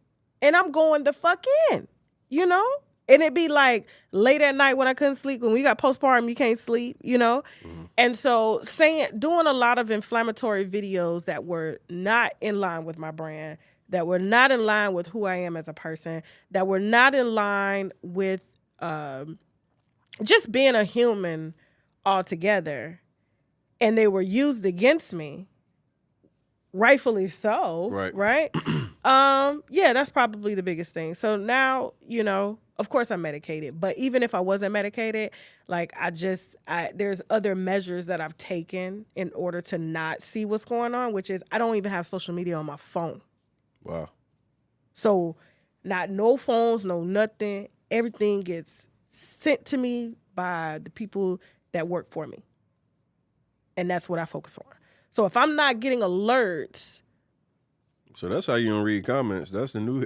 I do not have. Take the damn app off your phone. Don't have the app on my phone. Facebook. I do Facebook a lot because I sell a lot through Facebook Marketplace. Okay. So, if I have furniture in the house that I'm, redoing or whatever, I love to do that. It's like I love to decorate. You have a yard sale on Facebook. Yeah, pretty much. So, like, I told you, like, them shoes you saw the stickers on. You can put them bitches back on Facebook Marketplace. I put it back up, Look, and you know who else did that? That made me feel so good. Because, people would be like, oh, you broke you this, whatever. Chris Brown, when he had that yard sale. Mm-hmm. Because he could have easily gave all that shit away. But he was like, fuck no, I spent millions of dollars on these fucking clothes and shit. I'm going to sell this shit. So that I believe in always just recycling or, even giving away. Like I had a single mom today come pick up a lot of stuff, for free. She's like, you giving me this? I'm like, yeah, take it. So I wanted to sell it. I did. I was like, fuck. And she could have just played me and went and sold that shit herself. You know what I'm saying? But I was just like, when I hear single mom and stuff, but I'm always on there. That's my little space or whatever. But, I just don't have it on my phone. So I'm not being triggered. Mm-hmm. My insecurities are not being triggered. My ego is not being tested. I'm constantly only in my own world. When you go through that legal battle and then you now still cover the same type of material, do you mm-hmm. have any type of reservations about somebody else now trying to sue you or whatever? I know obviously you say you No. had tons No. of cease and desists and all Still that getting shit. cease and desist come Yeah. in. No. I'm not. Yeah. Who out of all the people you exposed said some wild shit to you that really was like kind of like, no, the fuck it didn't? Because I know you done called out husbands, gay men, everything. I mean, like who was one person that like kind of like just came at you like on something that you was like, damn, this motherfucker tripping. That made me just want to say, I don't know, like that scared me or Just what? whatever, just like somebody that stands out of people that you. Damn. Anybody? Nobody. What's the story that you had that when you saw you fell out your seat when you was like, oh shit, I can't believe it's this person? I mean, it's a lot of stories like that. It's kind of hard.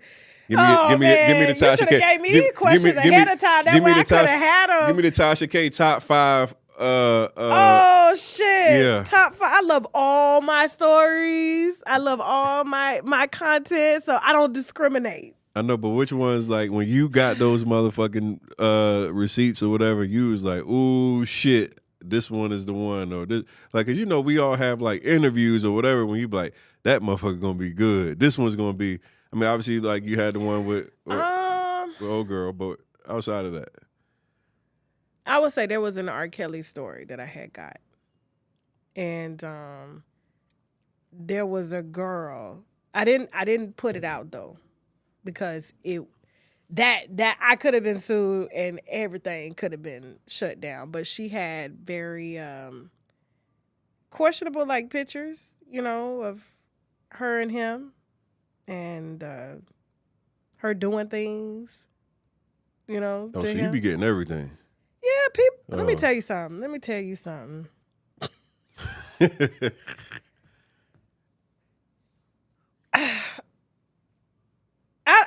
I say this. I used to want to, you know, interview celebrities and stuff like that. But then when I saw that the celebrities only wanted to kind of use our platform to push whatever products and shit that they had, they didn't want to spill no wine. You know what I'm saying? We're here to learn about you. You know what I'm saying? We're here to know about you. You know? Are you human? Right? And so I just found that it's way more entertaining to talk to the baby mama, to talk to the scorned mother, to talk to the scorned father, the girlfriends, the kids. They tell it all. Like, because they just fed up. You know what I'm saying? I'm surprised my family ain't sat the fuck down. I'm surprised. My mama, she third me every other week. I'm going to Jerry Springer. She actually did have Steve Wilkos call me. She did. She, you know what I'm saying? She actually had Steve Wilkos call. They was like, hi, we're with the Steve Wilkos show, and your mom gave us a call. I said, what? Why she ain't just called me? I would have put her on my motherfucking show. You know what I'm saying? I'm not going on y'all show. No, tell Aiyana to call me. I'll go. That's funny as shit. So. You still ain't gave me, like, you got to give me Top something. 5. Oh, my God. You should have gave me these questions before we did the podcast because that's hard, top 5. Give me 3. Give me something. I know you had some shit that rolled on your desk and you was like, oh, shit.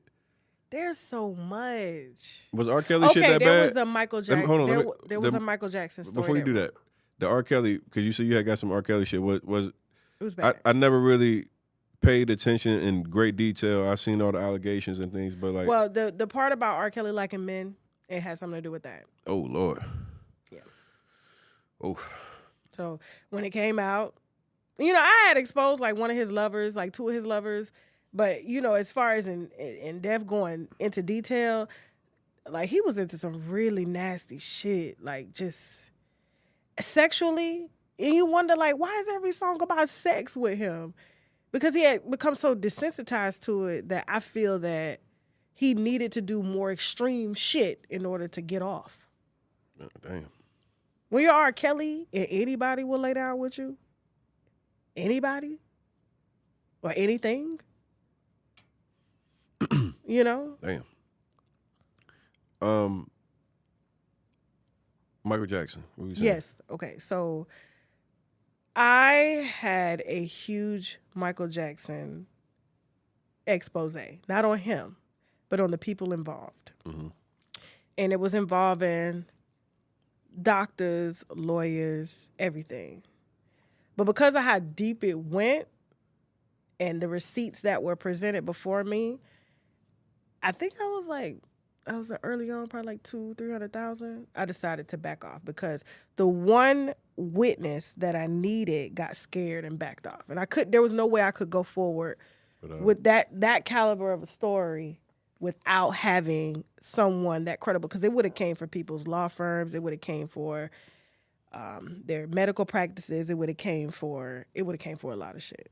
Mm-hmm. You see what I'm saying? Yeah. And at that time, I didn't have, the infrastructure in place to even. I would have been out of business before I started. I would have been out of business. When you go up against white folks, you know what I'm saying? No offense, I know you listen. But when you go up against white, because I know you do, you know what I'm saying? But, you gotta have it. He's actually Mexican. Okay. Oh, you could pass. You could pass. Do you get that a lot though? See, he knows he's one of the ones that can pass. Like he ain't get enough sun. That's what it is. In Miami. Yeah, in Miami, right? He ain't get enough sun. I'm sorry, man. I'm sorry. Yeah, but I would have been out of business before I started. And I had told my fans about it. I didn't tell them, not my fans, but my viewers. I got to stop saying that. I hate that word, fans. Viewers. Because one day they could be a viewer, next day they can't. You know what I'm saying? So I call everybody viewers. But I had told them, and it was so huge. And it was just but I could not, the source got scared. And I was just like, I can't put this out without you. I kind of, the crazy part is when I got into that beef with Jay, I ended up having all these receipts coming to me from all different type of people. I started calling them out. I felt like I was a private eye for a minute because I had the baby moms and the ex-wives. I was on some shit. I was niggas. Why you ain't pass it to me? Oh, I can give it to you still. I got it. Oh, and it's good. Look, you got anything out there that, you give it to me. So, but the crazy part, I didn't I didn't know your platform at that time. Yeah. It just so happened that am I too loud? Nah, you good. Yell a lot. Nah, you good. Sure? It's not bleeding. The sound not bleeding. No, you good. Okay, cool. But when this shit started happening, I was just thinking from a perspective of letting people know what happened to me, and then the baby moms, and I was like, you on the right track. You got, and they were sending me shit that was just God damn, yeah. So I kind of I get that adrenaline that kind of you get too, and you got some juicy shit that you about to be able to put out on somebody. Give me two more. You had Michael Jackson. Damn, you really making me think, and I ain't had nothing to eat today. I'll take you to eat out. Yeah, hell yeah, we gonna go get something to eat. Yeah. You could just take me for some tacos. I'm cheap. Nah, we can go somewhere nice. We can go over. We go to Design District. No. I like the Design District. That's nice. Okay, so damn, you gonna make me get my phone and call my sister? She'll remind me. Yeah, y'all got. I know you had some stories that just kind of There's so many stories. That's what I'm saying. When I go to your page, you be having so much shit. Yeah, but once I do a story, it's done. Yeah, it's done. I don't go back to it unless I have to. I'm completely out of that space. It's over. It's done. I'm creating. So when you expose these undercover men, these DL men, and all that shit, have you had any? That doesn't surprise me. But I'm saying, have you had any of them guys try to come at you crazy? After? Yeah, I had a few people threaten me. Yeah, saying, "Oh, just come out." Hell, shit, I've been. I can't put that out though, but you know what I'm saying.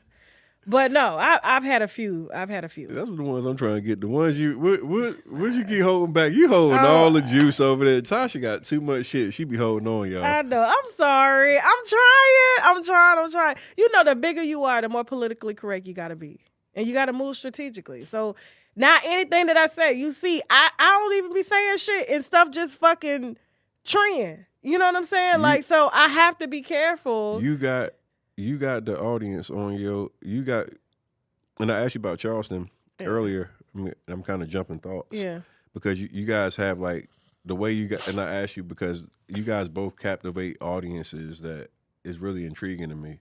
It's different ways, but there's this love, hate type shit. There's people that love you, people that hate you, but they all tune in, whether they hate you, whether they love you. And that's what I saw I see in Charleston where people, you know, you see people in the comments and saying, "Hey, I'm gonna murder you, I'm gonna kill you," blah blah blah blah blah blah.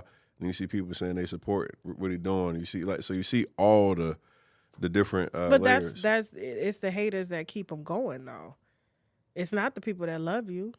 People that love you, they're gonna consistently pay you. Mm-hmm. But the ones that introduce you to new viewers and stuff like that are the haters. You'd be surprised what percentage of our followers, our viewers, come see me because of what somebody else said on their page. Mm-hmm. They're like, "Who is this Tasha K person?" Everybody keeps saying about this Tasha K person. They go, "Oh my God, I love you." You know what I'm saying? Like, Did you delete your social media once they told you lost? No, I was on social media. We had dropped ads that same day. Right as soon as we got the verdict. No, I ain't gonna do that to you. So we got the verdict. Shit, my sister was like, "I gotta post this ad. Go ahead, do your thing. Post it." So I'm sure business probably had some positive impact with all that. I mean, it had some positive. Yeah, it had a lot of positive. I mean, we had like a small percentage of negative, but they ended up coming back. So, it's that way with any controversy. You know what I'm saying? So, with that, so what do you like? What's next for you? What are you doing? Like, you just now, you know, I don't tell people my next move. You know, you got haters out here doing witchcraft and shit. Ever say your next motherfucking move? But so we got your, but no, we got to know what's next. Like, you got, and I'm not talking about, you don't have to give you like your what's big next. shit. We are gonna be touring. Okay, we're gonna be touring. So tour. Everybody doing tour. I'm gonna have to get you on my tour. Movies. You gonna do some movies? Movies. Yeah. Yeah. Yeah. You when it comes to brand and what you've been able to build, do you see over time people forgetting about like the negative shit and kind of focusing on like, the entertainment value? I don't want them to, because I got a little upset when Alex Jones got that verdict. He took some of my clout away. I was the highest. Now he the highest. Yo, she crazy as shit, yo. I was like, 1 billion? Fuck. I was like, you know what that's gonna do for his fucking platform? Damn. 1 billion? And not knowing damn well them parents ain't gonna get that fucking money, so they just wasted their money on lawyers, and he ain't got 1 billion to fucking pay. Who getting paid? The lawyers and the judge. Who getting paid?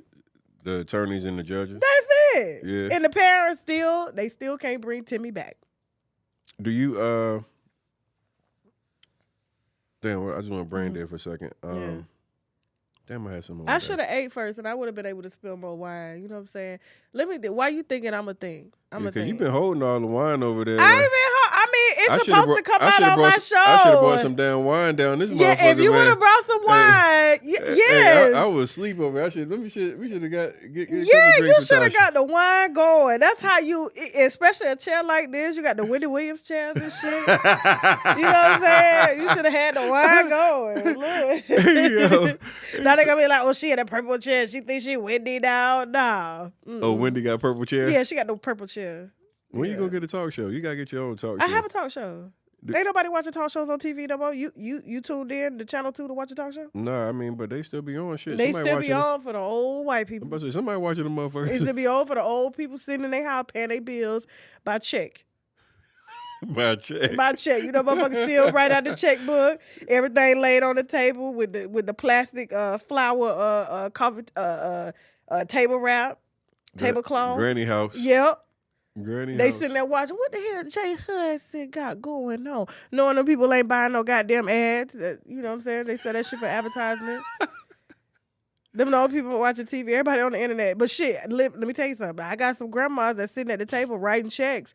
They don't believe in no debit cards and no motherfucking bank. You know, they believe in going into the bank, taking their money out, and going to pay who they got to pay. You know what I'm saying? They don't believe in no online banking or none of that shit, right? They watch. They are heavy watchers. I was talking to a grandma the other day. She was like 75. She was like, "You my bitch." I was like, "Oh, thank you, grandma. Thank you." So your demographic probably wide. Woo! Your demographic from 16 to 90. Man, listen, they go. Yeah, you just never know who. Ladies like messy shit though. But we ain't messy. You y'all think messy we than a messy? motherfucker. No. Have you sat through and watched the whole show though? Yeah, I watched your show. What you talking about? You messy than a motherfucker. Like, I done watched the show. I'm like, yo, these niggas is crazy. And then the comment section is just like, you they will run through you in Tasha comment section. Like they will fuck you over. Like it's not just what Tasha says that will piss you off. It's like it's gonna be her joking and doing some bullshit, and then you got to go and read the live chat to see what the niggas are saying. That's really grinding you up. The winos be fucking ruthless. I done seen them just like obliterate people. Like I knew he was this and everybody that. Everybody and trying to say it's to the it's point. Like you incite a riot. It's the point now, like. And the winos told me this years ago. They was like, we got it, Tasha. You ain't gonna say shit. 8,000, 5,000 motherfuckers on that live at one point, just having a field day. Like, Tasha, what do you get out of exposing that a nigga gay or? I don't like to expose that people gay. I like to expose down low niggas. Bro, that's the same difference. That's not the difference. If you taking it, you're taking it. Yeah. Like, there's a lot of artists out here. What's the artist name that was just exposed and Joe Budden had him on the podcast? And there was a sex tape that came out of him and two men, right? And everybody was going crazy. I'm like, why everybody going crazy? First of all, this man has not been on the scene with any woman. He has not been out here living his life with a woman. You see what I'm saying? Yeah. And then he gets exposed. So y'all basically are like up in arms because a rapper is gay. There's a lot of rappers out here that's gay, okay? And you don't ever see them with women. So, but when you're actively living as a straight man and you're trading yourself, you know what I'm saying? Yeah. That's when I come in. Because I'm like, okay, you're not gonna be putting it in ass and then putting it in pussy and then causing all these bacterial infections and shit. We're not doing that. We're not doing no E. coli passing, no hepatitis passing, no HIV. Because when you go in the asshole, what's back there, it ain't meant to come. It's meant to come out. And it's a lot of sanitation. For real, I had a gay friend that used to do my hair years ago. And we were talking. He was like, do you know how nasty it is and what it smells like? Matter of fact, I was just talking to a trans comedian yesterday saying, do you know what it smells like when men have anal sex? Because like that's a waste. So there's a lot of sanitation that has to go, a process that we have to go through in order to keep from catching things or, you see what I'm saying? They don't talk about that kind of shit. So when you with a woman and you know our vagina, it catches something when it doesn't want to. We can wipe wrong and have a fucking infection. You know what I'm saying? And when you put your dick in an asshole and then you take it out, you can't even, first of all, when you fucking your fiance, can you go from the asshole to the pussy? Nah, you gotta clean it up. You gotta clean it up. Gotta clean it up. So how I know you ain't clean it up? You see what I'm saying? And you done fucked your nigga back here on the side, and then you coming to put it in my No. For clarification, I don't fuck in the booty at all. Just I just got into it, just so you niggas know. Hey, just so y'all know, and my baby. You see how we just got up to it, though? That's Tasha K. No, I know you're supposed to watch it off. I know the rules of the game, but like something about me. Tasha K. Something about me is like, man, I never been in the booty sex. So I think I used to be a homophobe, like big time. Why? Because like I grew up in this inner city, like it was frowned upon to be gay. Yeah. Like my mom hairdresser was gay. I used to go in there and motherfucker, it would make my skin crawl. Like just the fact that like in my mind I had been conditioned to feel like being gay was you gonna give me HIV, all those different. Yeah. Okay. If you things. can't, how old are you? I'm 39. Oh yeah, so you grew up around that time. So yeah. So but Philadelphia came out. But now, like as I've gotten older, like my PR people and all, they, gay men, like they do their thing. I don't. Yeah, it shouldn't bother you what somebody else does in the bedroom, yeah, right? That don't bother me. But like, it bothers me if we got, just women in general that are being lied to. Okay. Everybody should be up front. We live in a world now where a man can be both, and women are okay with it. First of all, women have always been okay with sharing, okay? As long as you tell them. Even if they're not okay with it, they still accept it. Whether they talking shit, oh, you was with that bitch. You know what I'm saying? They know. Like, and the shit that our grandmas and our aunts and great-grandmothers went through, the shit that our granddaddies did and great uncles, you wouldn't even, you think I'm spilling some wine. The wine that they got, that they done took to the grave, you know what I'm saying, on they men, and they still took it. As long as a woman knows what you're doing, more than likely, as long as you're honest, everything is cool. But it's the dishonesty that I have an issue with. You see what I'm saying? Yeah. So for me, I'm gonna put your ass out there. We're gonna be honest with everybody today. What made you get to that point though? Did you have an undercover nigga that you was fucking with or something? Or? Yeah, that shit happened to me when I was like 21. Yeah. I knew it was some deeper shit than you. But it ain't. See, a lot of people like to think that it's deeper. First of all, the man never gave me nothing. No, right? he gave you nothing. You know, he never. It's not like I'm going back to I was 21. I was doing this. But you have to understand how many women are being affected by this. Mm-hmm. Like girls, young girls. I remember when I used to visit Spelman, and just the number of young women that had sex for the first time. Or even men, even men that are not, or that are confused about their sexuality and have sex for the first time, and then the partners are not being honest with what they're doing and who they're with. So it kind of puts it all on the table. You see what I'm saying? Yeah. So to me, listen, you ain't gonna run around here and infect everybody. You know what I'm saying? You fucking in the ass and you fucking this person, you fucking in the pussy and it's unprotected and you not telling nobody, that's bullshit. That's why you can still get locked up. You know what I'm saying? For passing around things and shit like that. It's a crime. Speaking of crime, what I think should be a crime is this trans shit. Why? I ain't got nothing. Listen, the thoughts and opinions of Tony the Closer are not the thoughts and opinions of Tasha K. These are my thoughts and opinions. We're not about to get dondered right now. Go ahead. We gotta talk about Kanye too. Listen, but let me listen. There's this trans situation I keep seeing pop up. Trans, where even out here in Miami, there's some girl. I think her name is Hennessy or some shit like that. Yeah. Motherfucker done fucked a whole bunch of men, but never told them she was a woman. I mean, a man. You believe that? I mean, yeah. You believe that? First of all, men have certain aesthetics physically that are just you. There's no surgery. There's no surgery that can take that away. They saying that the surgery and all that shit is done. Yeah, the surgery may be done, but aesthetically, you know. If a motherfucker look like a girl, I'm going to expect you to be a girl. We live in Miami. You know what's real. You know what ain't no perfect surgery. Maury Povich did them motherfucking shows for years, okay? We knew who was who. We knew who was who. Listen. There's maybe one. It should be against the law that you represent that you a female and you a fucking male. There was only one bitch in high school that was a little manlier than the other, but she was still a woman.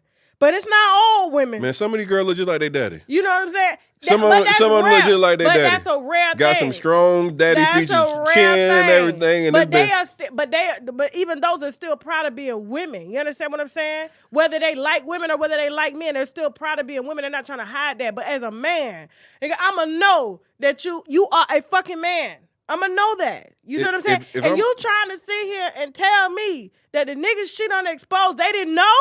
If I'm meeting you in the strip club, let me ask you a question. That's what you get for taking home a stripper that you don't know. Nah, that's bullshit. That's what you get. If I'm at the strip club and I take the stripper home, how the fuck am I supposed to think You take the stripper home high, drunk, guess what?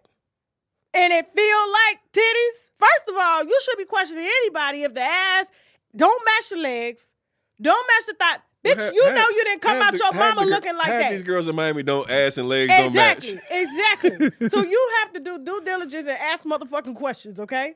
And you shouldn't be taking no goddamn strippers home that you don't know. You don't know their mama and daddy. You ain't seen no baby. You ain't seen no baby picture. Just ask for the fucking baby picture.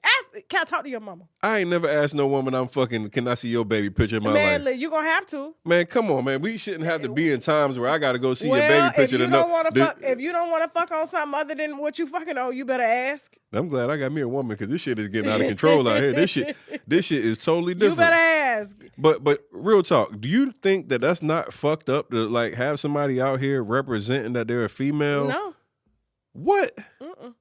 Then why you got a problem with the DL niggas then? Because that's different. That ain't no different. That's a nigga. That's a nigga acting like it. What I have a problem with when it comes to trans women having relationships and not telling men and the men don't know, that's bullshit. If you get a woman back to the room and you expect it to be a woman, right? You're going to know if that's a woman or not. You're going to know. They saying that they got the coochies. You're going to know. Go online and start looking at how the surgery looks too. Does it? I'm assuming it looked like a coochie. You're going to know. So you haven't been in those shoes before. So until you're in those shoes, I guarantee you, when men start getting more open to speak about being catfished, they're going to tell you, fuck, I missed it. The signs was right there. And I missed that shit. Like Young Buck said to me on the phone. Oh, Lord. Young Buck said to me on the phone, Tasha, I said, Young Buck, was this you in the video? Yes. I said, okay, so you knew that this was a trans woman? No. I said, well, how didn't you know? And his reasoning made sense. He said when he got there, the girl was sending pictures in the DM. That's rule number 1. The girl sending pictures to you in the DM of pussies and stuff like that. She tell you to come meet at a hotel. You go meet her at a hotel. When she get in the room, she said she can't fuck because her period on. But told you to come so you can fuck. And the only thing she could do is give you head. I was just talking to a trans comedian yesterday. We sit here laughing about this shit because how you didn't know it was a man and we had sex. You went an asshole, nigga. You know you went in some asshole. There's a clear difference between going an asshole and pussy. Nah, they saying that it's a pussy there now. Listen to me. Women, we have elasticity. We have muscles. You go in an asshole, or whether you go in somebody that has surgery, they don't have that muscle structure. When you say grab me, they can't grab you. Some of these girls are so loose they can't grab nothing if they try. Then that's who you and that person. Whatever transaction. I had a couple of them girls, maybe. I'm like, damn, girl, what you been doing? 5 kids, probably. You know what I'm saying? Shit. Listen. So, like, that's what I'm saying. There's no way to sit here and say, I'm not buying that shit no more that you didn't know. Now, in Young Buck's situation, all the trans had was the video of the head, right? So he, in the video, head back, and he's receiving fellatio, right? And he doesn't know. And he says he comes in the mouth and he leaves. So that's different. But you having sex with a trans woman. Even that is fucked up though. If I'm thinking like, if I got a nigga sucking my dick and I think it's a girl, that's fucking wrong. What I feel is wrong. And that's wrong. This is the only issue that I have with the trans community, not the LGBT, or not the LGBT community, but the trans community, is that, okay, first of all, they will never, when I expose them, they could never cancel me. And here's the reason why. And what you're speaking on, I'll dialogue with you on that because that is fucked up, right? So you marching around, you got us picketing, you trying to get us to cancel Dave Chappelle and everything like that, but yet y'all still won't hold your community accountable when a trans woman decides to expose a man. Mm-hmm. Because they're exposing a man because the man is what?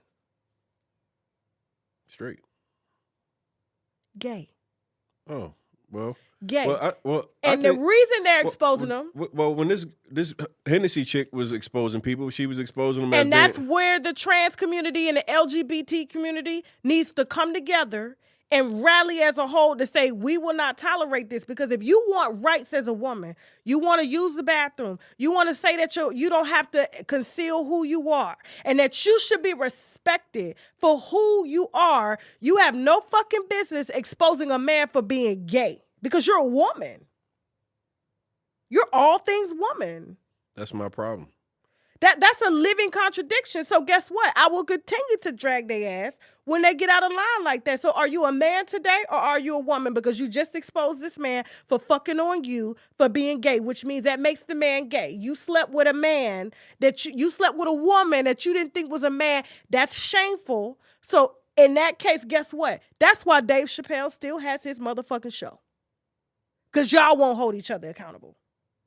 Y'all won't want more smoke for the heterosexual community than you do your own community. So in that case, guess what? Y'all will never have it that way because guess what? You don't hold your own. That's the thing when you hear, for me personally, I hear people like that want accountability from people who attack the trans community or whatever.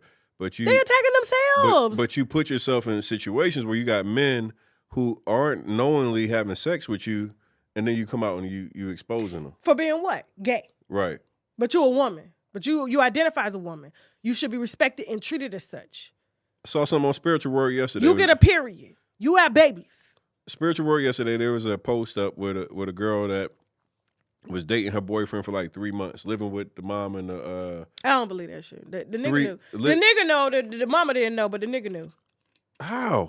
The nigga knew. How? You ain't. First of all, you ain't laid up in your mama, your house, your fucking mama live in, and let a bitch move in, and you ain't fucking on them. That boy knew what it was. It was the mama that said you had to get out. So I'm gonna need somebody to help me in the comments or whatever. Let me know if you experienced that. Is the pussy different when you like? Because they telling me that. Why don't you just go find out? Come on now. Look, there she go with this nut shit. Like, go find out. God damn, I mean, I'm Tasha. sure you can pay a trans woman. Let me see it. No, I don't even want to see it. You just Google. Hey, look, that's what Nicole did yesterday. She Googled it. She's like, "Ooh, baby, it looked the same." It looked the same, but feelings. But that's what I'm talking about. I gotta get inside before I know if that motherfucker a man or a female. This shit is getting crazy. Even aesthetically, like you can have surgery, right?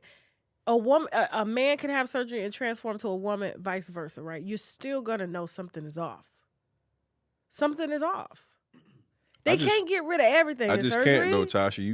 You can't make me believe that a person can go and get their whole entire body altered, be in female settings, you in strip clubs or whatever, where you supposed to be a female, and then you fucking on a nigga and gonna come out here and expose the same niggas that you was acting like. And if you look at the face and the shoulders, that would have told me all day. I ain't even seen this person, but I just been hearing all the stories. Yeah, you look at the face and the shoulders. Yeah. Somebody can tell you some of these girls be looking like their daddy. I mean, I'm just saying. So I ain't believing it. I ain't believing it. So the problem that I had with Hennessy Caroline, whatever her damn name is, I don't know. Hennessy Marie, is that her name? Something like that, yeah. Yeah, I get her and Cardi B's sister mixed up. Hennessy. Every time I hear Hennessy, I think of Cardi B's sisters. But Hennessy Marie is that, are you exposing them because they're gay? Why are you exposing them? Why? You see what I'm saying? And the trans community and the LGBT, I don't want to hear them coming for nobody else if you ain't going to hold your own accountable for not holding the fort down. Mm-hmm. If you want to be treated as such, act as such. You supposed to carry yourself like a lady.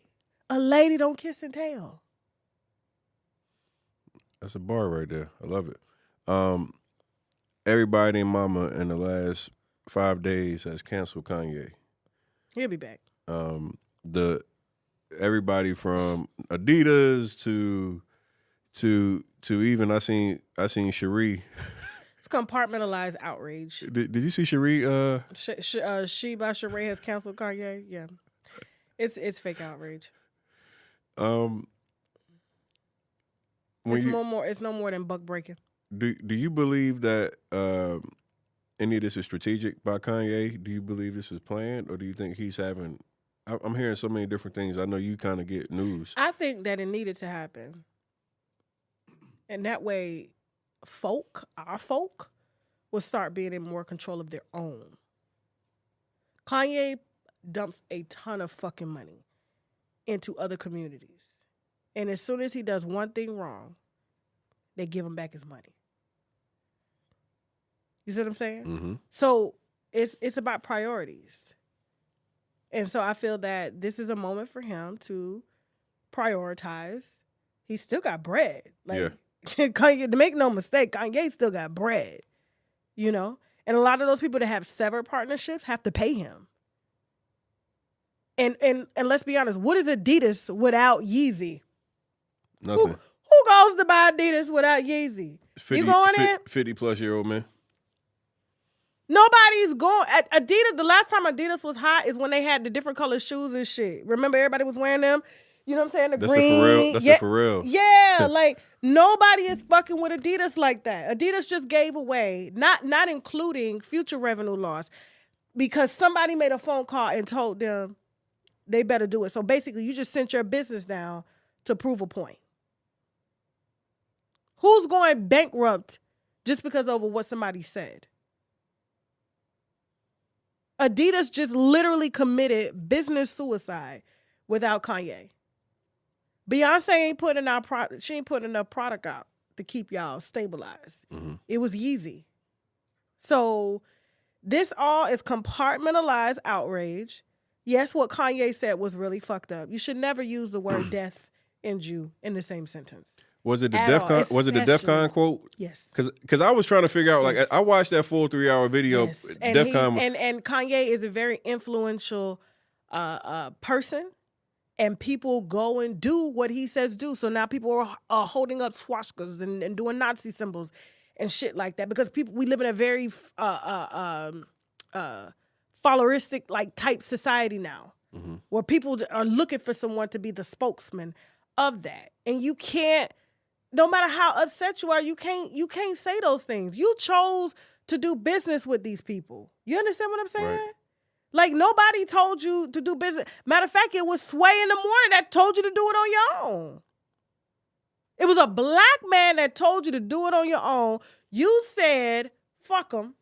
You went over here, and now them people done sent you back to do it on your own. To do the very thing that you should have did in the first place. Why? And Africans spend more money as a whole, Chinese, Europeans, on his shit more than Americans do, but you being counseled in America. I think the reality of like why most of us as black entrepreneurs don't do it is probably the confidence at first.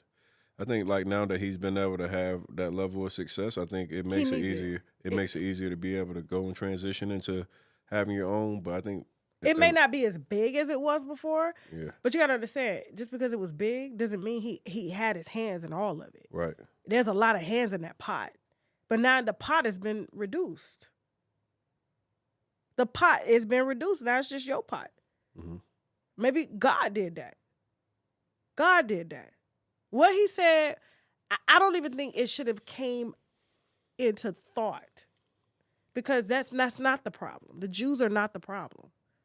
White people are not the problem. Black people are not the problem. We all have to look within self. You cannot leverage all these business deals, and then just because you don't get what you want, after you were told not to go, but you went through the motherfucking door anyway, and now you got a problem. That's your problem. That's nobody else's problem.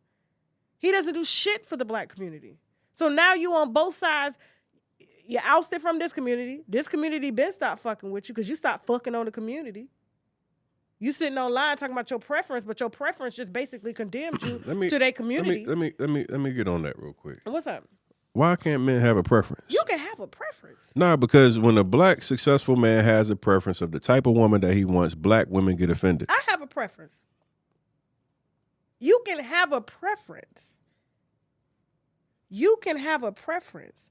But you, as an influential being as Kanye, constantly putting that preference out, constantly saying Black Lives Matter is a scam, constantly saying this woman is better than this woman, is that really a preference? Because it sounds like you want the black woman, or you want it to happen like this in the black community, but because you can't get it your way, you're going to uphold this one.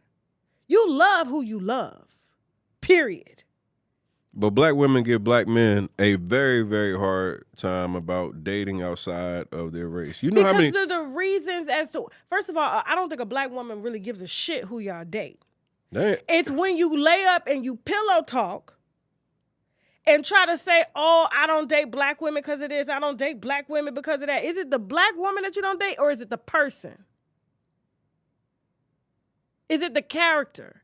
You see what I'm saying? Y'all men sit up. Let's not sit here and say y'all don't sit up and aesthetically say that this is what I want, right? Mm-hmm. And then when you get it and it doesn't come and it doesn't match your energy, now it's a problem. Because you aesthetically went after something. You didn't go after the heart. You went after the aesthetics of the big titties, the big ass, the long hair, right? But then when it comes with problems, finance problems, remember I told you, get broke pussy, right? Now all of a sudden it's a problem. Oh, well, I've dated black women, they wanted it. I've dated, but the white women, they just seem to do this. It's not the woman, it's you. I got black men that are my friends, that are my cousins, that are married to some amazing white women. But they ain't around here trying to be something they're not, or be a token to somebody. But really they wanted it in a black woman, but they settled for a white woman, and they decided to put the white woman up at a pedestal to make sure every black woman knows why I don't fuck you. I don't think it's because a man is making it known why they don't fuck with you. Some men just have a preference of the type of women that they're attracted to.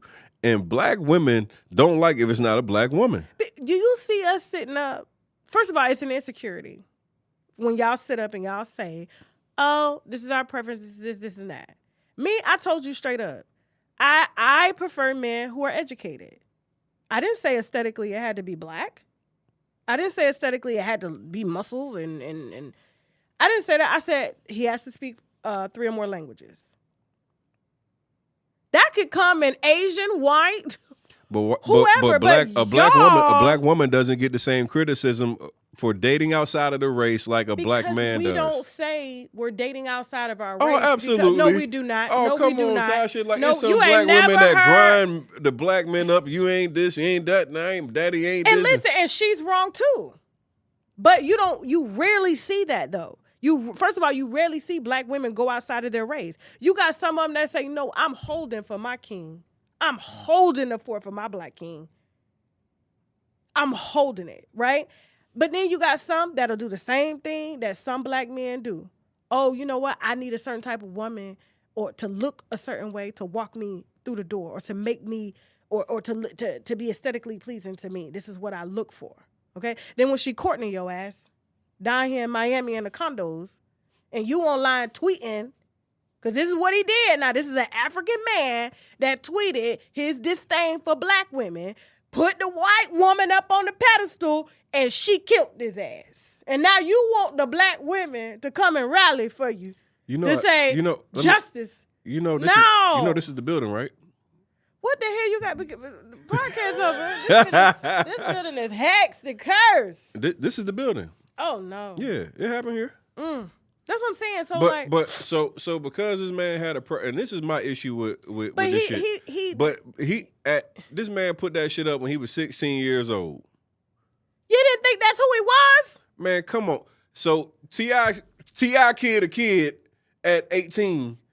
It can make threats to grown-ass men, but this man at 16 can't say, hey, I like this type of woman. There are consequences for everything. And then for black women to hold this man when he dead, be like, well, hey, nigga, you got what you wanted. Absolutely. Y'all motherfuckers is crazy. High from the grave. Listen. Y'all motherfuckers is crazy. High from the grave. Nigga, so, you African nigga, that's what you get. That's what you get, nigga. But I'm saying, it didn't take all that. He could have fucked on as many white women as he wanted to, right?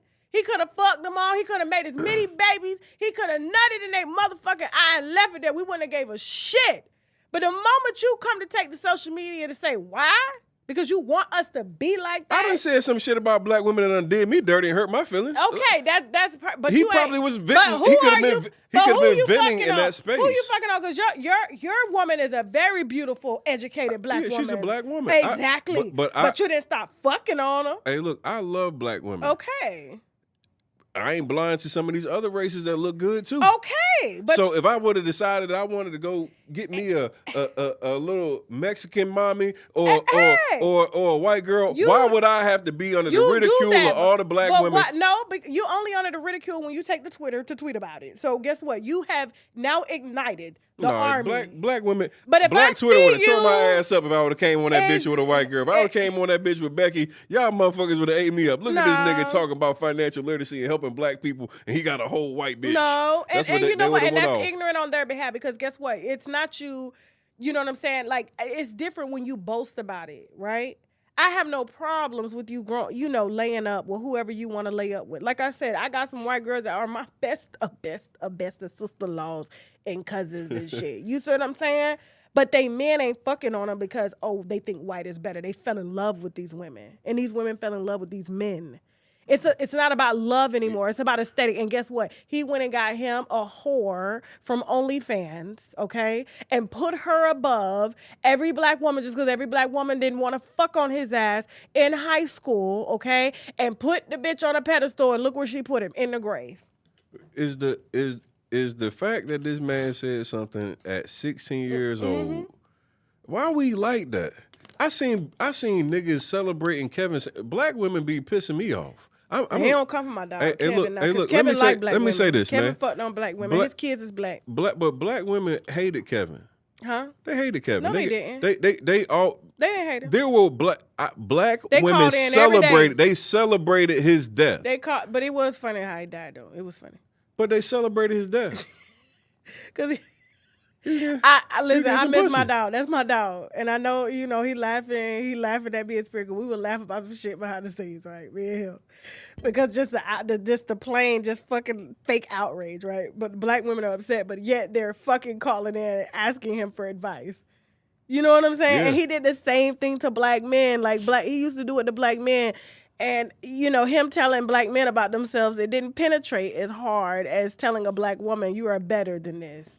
You should be healthier. You should be more preserving of your body. You know what I'm saying?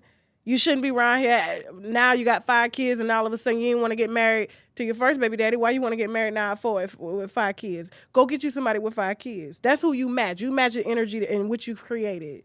You see what I'm saying? Mm-hmm. I totally believe in that shit. He kept it real and raw. Yeah, that's my dog.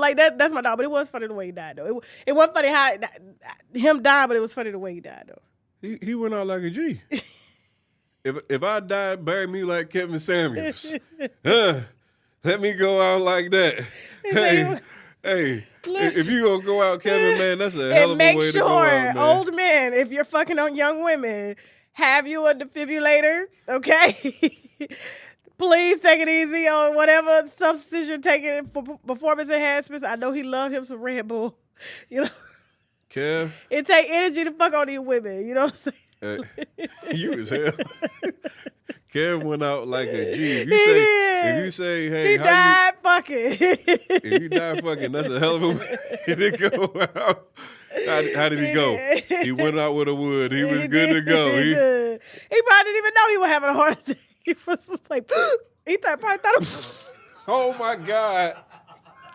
He probably thought it was part of the orgasm. Oh my God. God took it well. You know what I'm saying? Oh my God. You know what I'm saying? Because you know how you be like, oh, you know how you come so hard as me? You be like, shit. He probably fucking didn't even know. R.I.P. to Kevin Samuels. I'm not laughing at your death. No, he gone now, shit. But the way that it happened, yes. That's the way. If I go out, God, please. That's I don't want to go out like that now, listen, because there's been some questionable orgasms. I'm like, fuck. Get me through this. You know what I'm saying? Please, if I go out, bury me like Kevin Samuels, like that. That's a hell of a way to go out. That nigga died doing him, okay? and all y'all thought he wasn't getting no pussy. I was calling Kevin gay. I ain't know what he was going to have going on for a second. The part that got me, girls, it's Kevin fucking Samuels when you get here. I was like, see, that's how my mind worked. I ain't shit. Because I was laughing at the car. I was like, bitch, they don't give a fuck who it is. Do some goddamn chest compressions, bitch. What the fuck? How you a nurse? You ain't doing no goddamn chest compressions. You gotta wait till the goddamn paramedics get there to do what you know how to do. But back to that topic. What's up? Of the black women unfairly attacking black men for having a preference. Stay your ass off Twitter. Stay your ass off these videos toasting to our biracial kids. Yeah, you won't have motherfuckers coming for you. Why I can't toast with my damn lifestyle? You can toast to your lifestyle, but you're putting the preference. Like when I don't think you understand how deep this goes, right? So when you put your preference up on a pedestal, right? You're saying to everybody else, this could have been you. This could have been you. And I kind of wanted it to be you, but it wasn't you. So it's kind of damaging to the preference because the preference is only being preferred because everybody else wouldn't adhere to what it is that you wanted. That's life, though. That's not like, but that's insecurity, though. That's also insecurity. You pick your spouses and shit based off options and what you like. Yeah, that's also insecurity. So my thing is like, I'm not putting my husband up on a pedestal because my exes didn't meet the mark. My exes prepared me for a man like him. You see what I'm saying? So, and that's what your that's what your non I fuck with back in the day prepared you for your and they was black women. And at one point I had said I'm not fucking with no more of these black bitches. I done said it. You cannot say black bitches. I said that shit. You cannot say. When did you say that?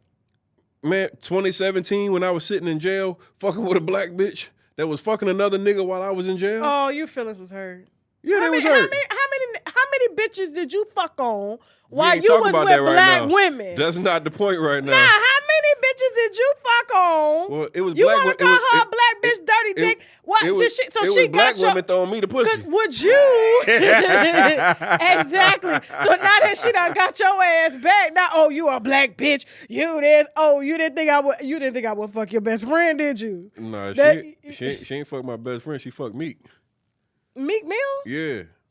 Man, you know that's what went viral. I was on $1 million worth of game, and I was like, yeah, Meek fucked my bitch. And that shit, Gillian Wallow. He probably didn't even remember the bitch either. He did. He said, who was Ball Shorty? Like once he found out who it was, we actually had a FaceTime and shit. Like people because first people thought like I had like a beef with Meek or whatever. I was like, shit, I don't have no problem with him. Like she gave up the pussy. Not like he ain't know me. We wasn't friends. Like nigga, I done been on the opposite end. I mean, but think about it. You were in jail. Yeah. That was no longer a claim. You didn't marry that woman before you went in jail. You didn't propose to that woman. You didn't have no babies with that woman. So why would she hold out her pussy and not give it to Meek Mill? No. And Meek Mill got the bread now. You missing it. What? She was my girlfriend, and I found out she had fucked the nigga while we was together. While you was in jail, though? No. You just said I was free. Well, I mean, she was your girlfriend. Yes. She wasn't your wife. She was my girlfriend. She wasn't your fiance. Cheating. She wasn't your fiance. No. Did you live together? Yeah. Oh, I mean. Yeah. See? Yeah, she was living in my house. Did she fuck in your house? Nah, but she was sending she was sending nigga pictures in my house though. That's how I found out about it. From the back. She was like, from the back. You know that shit had nigga mad in the motherfucker. Bitch, you got that coochie poked up in there like that? I mean, Meek Mill, the Philly accent gets him all the time. I said, you motherfucking dirty motherfucker. Don't blame her. It's a Philly accent. You know, I'm niggas from up Philly. Niggas up north, like I can't Philly. talk to them. I'm from Philly, so you know I can't talk to niggas from up north. You know the violation I felt What's when up? I'm like, out of all the niggas you could have fucked, you gotta fuck this nigga from North Philly. I'm from North Philly. Out of all the motherfucking niggas in the world, you could fuck. You gotta fuck I would somebody. have been like, it's like fucking you, baby. No, the fuck is not. No, the fuck is not. Y'all from the same time. Thought it was you. Come on.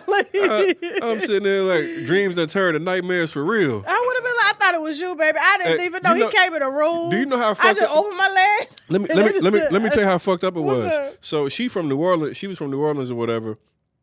And one of her friends from New Orleans hit me up and was like, "Yeah, I just seen your girlfriend at Penthouse with Meek Mills." And I'm like, this bitch told me she was asleep tonight. She had a headache. So I get mad. I'm like, ain't no way this shit real. She ain't with no fucking Meek. She's an attractive female, like, and she know how to dress to where she gonna catch niggas' attention. I went and looked at her fucking following, and it had showed like, what's the name, that Meek had just followed her. Nigga heart just dropped. He was in your pussy right there. I was sick. He was in it right there. I was sick. Pumping her down. And I'm sitting here like, I listen to this nigga music all the time with this bitch in the car. I mean, but you should have gave her a pass, though. Nah, she don't get no fuck. No, because listen, I don't get no passes women, on no pussy. No, fuck no. No, because it was Meek Mill. It wasn't gonna be a nigga she was gonna fuck on every day. I don't give a fuck. You see what I'm saying? You should give her a pass. Hey. Like if there was somebody that you wanted to fuck that was famous, who would that be? Nicole Linnell. Okay, other than her being famous, but she's famous, but another one. Nicole Linnell. Nah. Before Nicole. Nicole Linnell. Fuck, I look like Tasha. Nicole Linnell. Shop NicoleLinnell.com. You should have gave her a pass. NLthelabel.com. You should have gave her a pass. I love you, it was baby. Only one. It's not too often Ain't women get to fuck no on pussy their coming crushes. between me and you, baby. I gotta meet Nicole. I gotta meet Nicole. I love the way she dresses. She fly. Yeah, She fly. Nice. I love that she's like body positive. Like she's real. You know what I'm saying? But she get shamed by all the black women every day. Why? They talk about you pregnant, you look like you're 6 weeks, fupa or whatever. Y'all better look. Real stomachs is coming the fuck back. Okay? Let me tell you something. You know what this is for? When a nigga take his hand, when he got your legs open, he grab that shit and he drive it in deeper. Y'all better stop. If you ain't got shit to grab, that's why you can't keep no nigga. Hey, they say if they that's got one, why you can't keep no nigga. If they got one of those, they got extra flavor in their pussy. Exactly. It sweat more and get wetter because it is just holding moist. Y'all gonna stop coming for Nicole. Fuck out of here. So she get. It's times where she be out here in Miami. She like, babe, where like she be like, I'm thinking about pulling my gut, put it in my butt. I'm like, man, stop letting. She don't need that. Nicole is very beautiful. Stop, girl. Very beautiful. Stop. But you know what's happening to these women? All women, not just because it's the women. Yeah, it's the women. It's not the men. It's the women attacking the women, and now all women feel like they got to look a certain way. As a man, right now, this your motherfucking show. Mm-hmm. You look into the camera, you look into these bitches' eyes, and you tell them you don't give a fuck about no fupa. Hey, don't give a fuck. I put that, baby. You tell them what I do to you. And most of the bitches with flat stomachs are single. Single and broke bitches. Right. With no ambition, no job, no business, no nothing. Don't pay them no mind. This shit come with experience. It come with being able to relax. You know what I'm saying? Let go. Hey, baby, I love everything about you. All them curves. My husband, I be sitting there watching TV. My husband just be rubbing it. That's what I be rubbing all over my baby. Yeah, he be like, I'm like, babe, why you rubbing on my face? It's right, it's warm. Keep it warm. He be like, it's warm. You know what I'm saying? Hey, but you obviously, because you have a major following, all women, like, how do you? Not all women. I keep trying to tell you this. It's like you're heavy 80% probably female. No, a 60-40. Okay, even 60-40. How do you deal with? Because there's so many women in general. Like, do you have conversation or anything where you talk more about body shaming and Absolutely. Because it seems like women are really rough on each other. If it's not your body, we can't body shame. You get it? Yeah. So when they see me coming for somebody with surgery, that's not their body. That's not their body. They bought it. They can take it back, alter it, upgrade. So if I say something about it, they ain't gonna do nothing but upgrade. You know what I'm saying? But I don't come for natural women. I just saw something earlier today. You might need to have to go take a look at this property in Atlanta. The girl from Real Housewives, Kim. Mm-hmm. House is foreclosing. It was. It was. It wasn't really quite a foreclosure. It was pre-foreclosure. It wasn't. It was pre because she owed like an $8,000 tax lien or something like that. $300,000 or something. I saw. No, I read it. I read it last night. It was like $8,000. They already paid it. They paid it already. That was years ago though. Okay. So it's like that news is just coming. Okay. Coming forward though. No, I mean the house ain't nothing. She paid $800,000 for the house. The mortgage ain't nothing but $6,000. No, she got that. She got that. She spent more than that on her wigs, on her daughter's lip injections. She spent more than that. Something else. Atlanta, man, Atlanta. Have you felt any pressure to go get your fupa done or your every day. Your booty done? Not the booty, but my fupa every day. They say you take it out, you got to put it in your butt. No, I'm not putting it nowhere. I like my white girl ass. I love it. I love it. I love it. Hey, yo, you so fucking crazy. Mm-hmm. I can wipe it. I can clean it. You understand? You ever had an auntie back in the day? Ass was so big, everybody talk about her in the family. Girl, auntie, your ass, but you need to lay off them sweet potato cakes, them pecan pies. You know what I'm saying? She be like, I hate my ass. I can't. It take a long time to wash it. They dread taking showers and shit. They just gotta let the water just run down there and hope it get clean. Nobody want them fucking problems. Yo, Tasha, tissue getting stuck by there. You don't even know tissue. You done left some tissue back there. One day I was messing with this chick and there was a piece of tissue stuck in between her ass was too big, wasn't it? And there was no way she could see. Bitch, I'm not eating your pussy and you got tissue in the crack of your ass. Get out. See what I'm talking about? You see what I'm talking about? Why is it a piece of tissue stuck in your ass? You ain't even clean your ass. Because it wasn't her fault. Well, did she buy the ass? No, it was regular booty. Okay, then you shouldn't have discriminated against. She was born with that. But you can't leave no tissue in your ass. But a person with first off, I don't trust no woman that don't use wipes. If you're not using baby wipes, you're a nasty mother. No, fucker. Baby wipes don't even clean. I got a baby. I got 2 babies. Baby wipes don't wipe the smell away. it gets you clean, but it don't clean. The only thing that clean you is water. I use water. We got bidets. Bidet that okay, I watch every time I use the restroom, okay? We wash it. It's taking a shower every time. Hey, every time I go to hotels, I ain't gonna lie, I don't know how to use a bidet. I'm gonna have to Google or YouTube. Man, that shit is amazing. Like, you just take it and be like, shh. You just take a shower. You just take a shower. And I honestly got that from my husband culture because I'm going to be honest with you. When I met my husband. A booty shower. When I met my husband and he was like, you using like baby wipes and stuff to clean? I was like, that's nasty. And I said, what? I'm ashamed. I'm a clean person, you know? I was like, you ain't never smelt me. He was like, yeah, but that's still kind of nasty. Like, the women in my country, they use water every time they use the bathroom. Every time. And I was thinking about that, and I called his mom. I was like, y'all don't have, like, all this yeast infection cream and shit going on. She was like, no, because they use water. So when we go to Africa, they either got bidets or they got these buckets that they use to rinse themselves when they get ready to pray, or they use the buckets to clean themselves when they use the bathroom. Interesting. Yeah. Yeah. But, I mean, he shut me all the way down. I was like, what you mean that's nasty? What are you talking about? It's like, he was like, that's not sanitary. You're not cleaning. And when I thought about it, even using baby wipes on my son when he was born, yeah, you can wipe the shit away, but the smell still be there. You see what I'm saying? You got to put them in the tub to get that smell off of them. You got to get the mint flavor wipes. And all even that. if it's mint still, you still got residue. You got to use some motherfucking soap to dry out that skin. You gotta dry out that motherfucking skin. So for y'all that just using toilet paper, you a nasty ass. I tell them every day on my phone, y'all better be using no goddamn toilet paper. You ain't even wiping it away. Residue still there. It's supposed to come out and leave and never come back.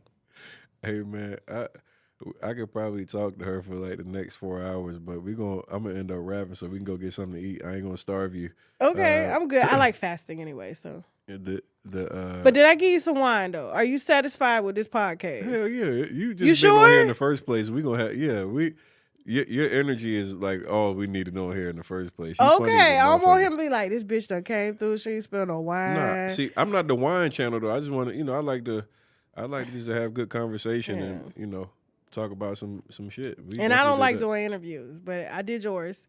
I appreciate you did it too. Mine. I appreciate it but too. But you'd be surprised how many people I be like, no. Because I'm not surprised. Kanye got canceled because of fucking interviews. Mm-hmm. You know what I'm saying? Like they get you talking about some shit that's not controlled.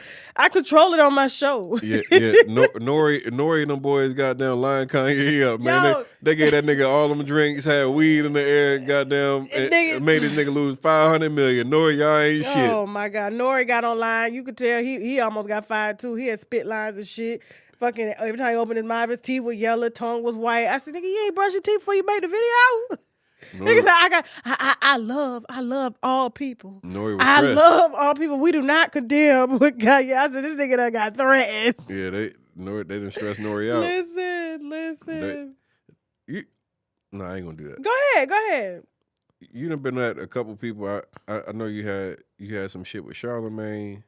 I ain't had nothing with Charlemagne. I thought I saw you say something about Charlemagne. That was a video that I was promoting, but I don't have nothing personally against Charlemagne. Oh yeah, that's what it was. He was making a video talking about him. Yeah, so a girl that had an encounter with him years ago came on my platform to tell her story, the whole story, because her story had been chopped, screwed, edited, or whatever. So basically she just came. Yeah, her name is Jessica Reed, and she just came to basically set the record straight. But I don't personally have a problem with Charlemagne. I don't think about that man. Don't want to be that. Don't know that man. Wouldn't know him if I saw him on the street. What about my man DJ Academics? How you feel about that? You mean Mrs. Academics? You talking about that video? It looked like 3 lesbians fighting. Man, why you be on in the hallway of your building? Why you be on? It looked like your building. Nah, that was at Komodo. That was at Komodo? That was across the street? Nah, Komodo was in Brickell. I saw it the other day. I was like, oh shit, that was Komodo. They were out there doing I'm the prize, bitch. That nigga had to set the record That straight. other bitch came up and she was like, bitch. Hey, I can't lie. I ain't never had no shorties fighting over me. This nigga act doing shit. I don't think they was fighting over him. That's not what it was. They had came out of that Fresh and Fit podcast, and they had some disagreements. And one girl was with Act, and she was trying to fight. Right? He trying to tell her, I'm the prize. You focus on me. Don't worry about what these bitches got to say. And that's when the other bitch from the side came up like, bitch. And he started fighting both of them. You know what I'm saying? It would look like 3 lesbians. Because, he got titties, thick thighs, and ass, too. And why a fupa. You gonna act like that? What he do to you? And he started fighting, too. And I was like, God damn. What Act do to you? What you mean? What he do to me? What pissed you off? Because when you start grinding a nigga up like you be doing, like he done did something that triggered you. What was it? Because I remember you had that. Trigger me. Don't that trigger me by act. Everything by act. I remember the interview where you had the girls that he flew into like New York or something like that. I remember that interview. And his car declined. And he gonna pull up at the dealership. He gonna have somebody drive a fucking Land Rover up. I bet you can't buy one of these, which I don't want to. What you mean I can't buy one? I don't want to. That's another guy. It ain't like you dropping cash on it, nigga. If you was dropping cash on it, they would have delivered it to your house. You wouldn't have had to pick it up at the dealer. That part. So that's how I know you ain't pay for it cash. Cash, you get delivery off the truck to your house.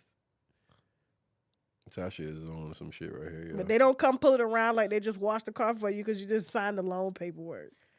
You know the difference. You said they're paying $800 a month. Yeah. And your gap insurance, another $2. Yeah. Come on now. Listen, I already knew what that was. Like, nah. And my cheeks hurt from laughing so much. It happens all the time. Because I laugh out of too pocket much. Because you be playing too much. I love too much. So, like, listen. No, but what I think what Ack had inserted himself into... That's what he does. He inserts himself into shit. He ain't even breaking stories no more. Like, he's just inserting himself into beefs. I noticed that he always has a lot of smoke for women, but when it comes for men, he ain't serving it up like that. That's why I call him a lesbian. So, like, I will say, like, I've seen several like artists and people encounter him, and his energy is 1,000%. Oh, he's very respectful. Different. Very respectful. Like, very, very shucking and jiving. Like I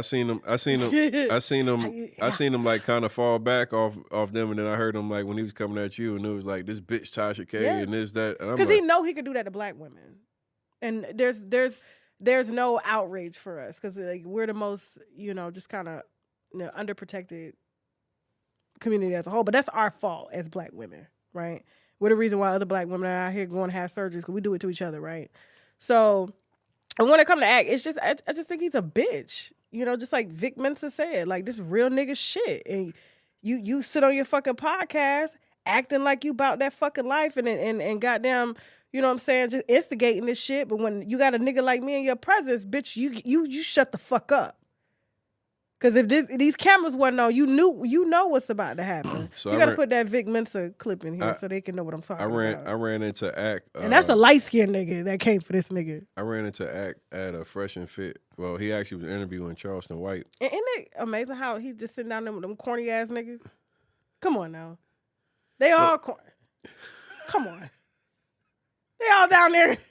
We have a preference. We only date white women. Oh, but she's a whore. She's not a whore. She's not a whore. We pulled the OnlyFans profile she's charging. So are you paying for this bitch to be here that you don't call your girlfriend? Goddamn. Goddamn, you didn't know your preference was a whore. Come on. Hey, I'm gonna be honest. I never really caught on to like watching their podcast and all that shit, but I seen some of the little corny shit that did come out where they were like capping about but like the internet these days, man, people be they fake it till they make it and all that other shit. First of all, none of those men have swag. Okay, let's give the swag here for a second. There's one that said he used to work for the FBI. He's fucking stiff, right?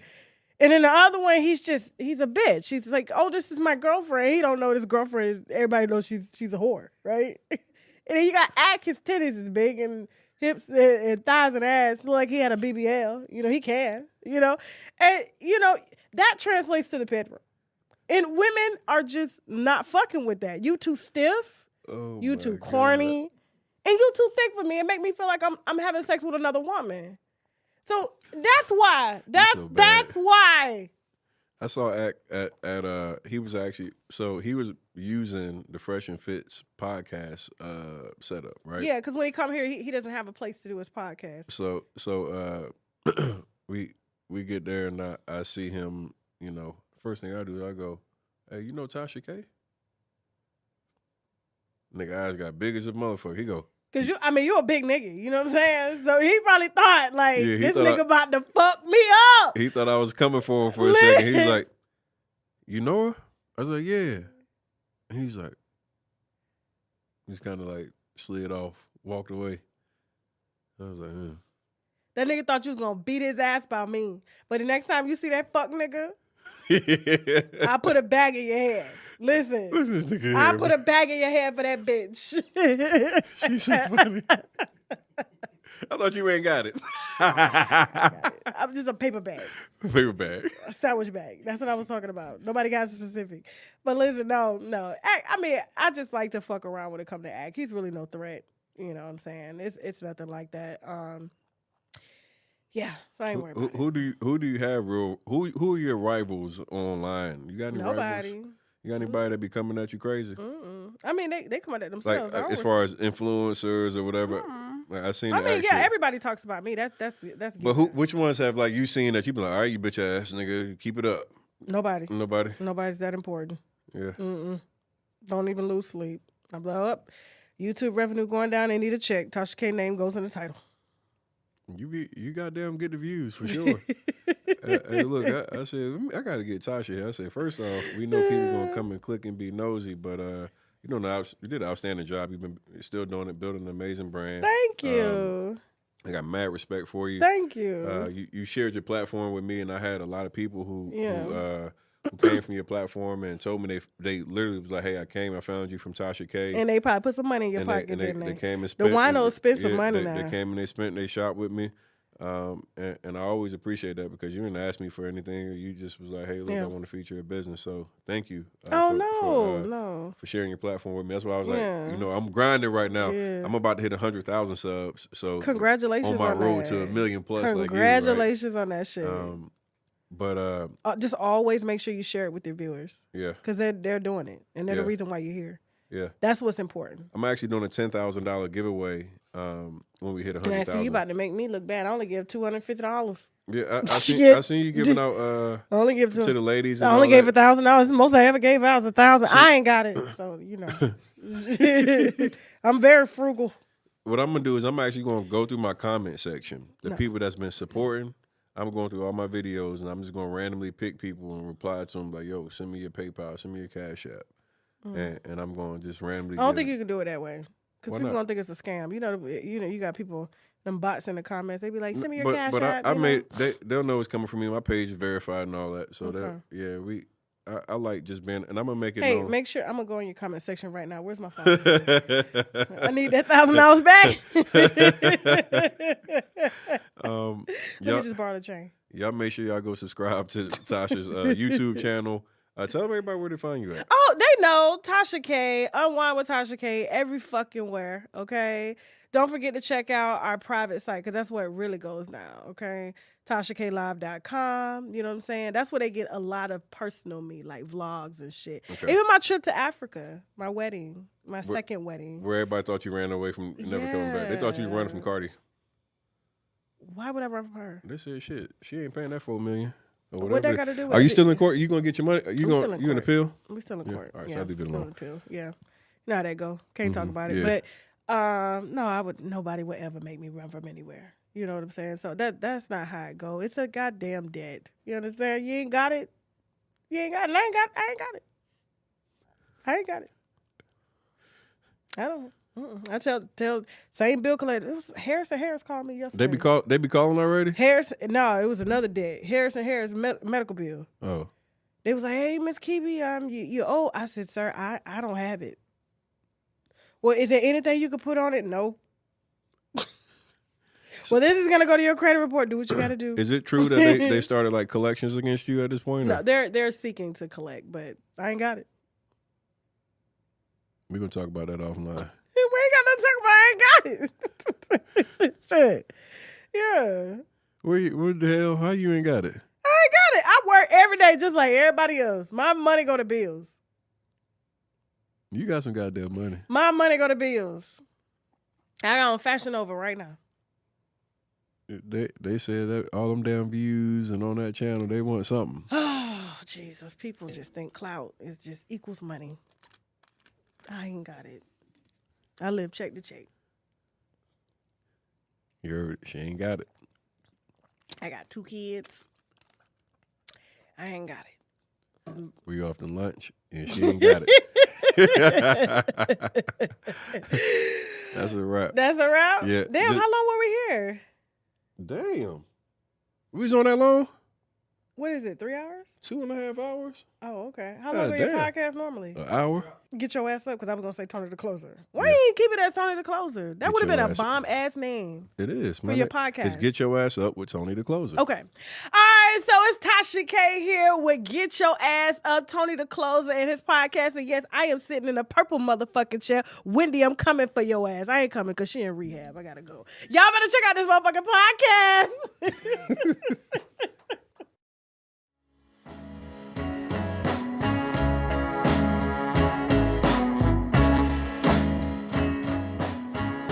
That's a wrap for today's episode of the Get Your Ass Up podcast. Thank you so much for joining me in this journey of learning, growth, and self-improvement. I hope you found value in our discussion and feel inspired to apply the insights we've shared to your own life.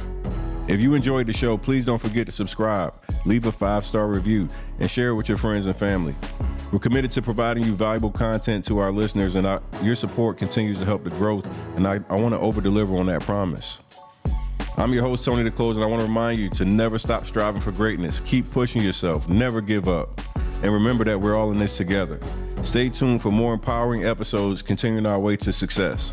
Until next time, keep moving forward, and remember, get your ass up and make that shit happen.